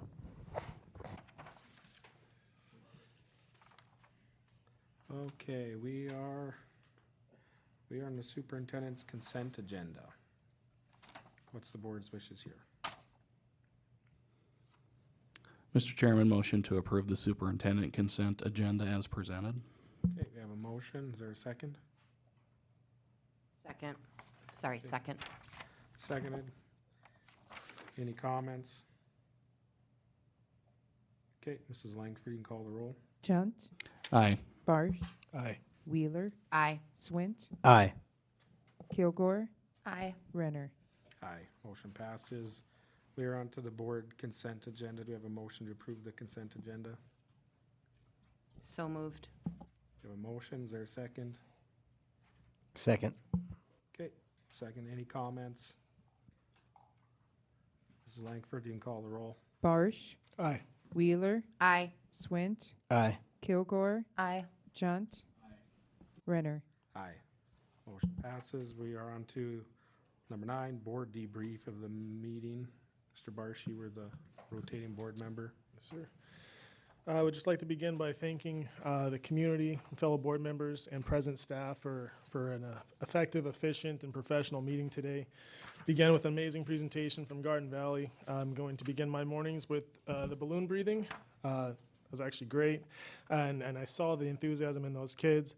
That is very rhythmic for them. That was not something they had to practice, and you could feel that. I really appreciated that. Everything from the little paras, the culture, the trips, connecting some positive connections with the J1 program, which I haven't seen so much. The highlighting the positives of that J1 program and how we can use it to teach culture and introduce our kids that they may not realize it, but they kind of grow up in a box a little bit. That there's a big world out there, and kids are kids. Service learning projects was amazing as well. I think we have a task at hand as a board to address the school lunch reimbursement program. We have to figure out that. We have to address that in a way that is positive for the school district, is positive for our community. We have work to do there. Boundaries, we knew was going to be a tough conversation. I'm happy. I'm very optimistic with how we pushed through, and I'm appreciative of all of the analysis and research that went into that. I believe it was well vetted, and we did do what was right to move things forward. I believe strongly space utilization and demographic equity have to guide us. Those principles were huge. It's so important for our community right now. It's important for what Williston is going through right now as a growth community. And I kind of have an insight to that with what I do in planning and whatnot, but we are at a point in our community demographics where we have to get that right. And then lastly, we locked in our new leader. I'm extremely excited about. I've had the pleasure of watching Dr. Germanson work from I would say near afar, having coached basketball at the high school for the last 10 years. I was never directly working with Dr. Germanson, but was always connected to his leadership and in a room where people that did work directly with him spoke highly of him. And I'm excited. I've got full respect for how you go about the business, and I'm excited for our district. You're the right man for the job. Thank you. Thank you, Mr. Barsh. Any other comments from the board? There's nothing brief about this one, so I'll let us move on to the next one. Do we want to take another bathroom break before we Please. go to executive session? Yes, Yeah. please. And were there some snacks? Yeah. Oh, yeah.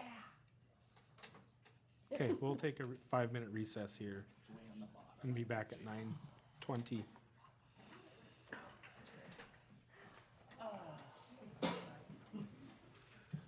Hey, this is Jason. I ate dinner, but I ate dinner at 5. Hey, good. We're taking a 5-minute bathroom break and then we'll be. I'm sorry. Yes. I wasn't trying to be harsh with you, but when voters ask questions, I try to ask them. I have a bad rep. I was thinking how amazing it is how few Yeah.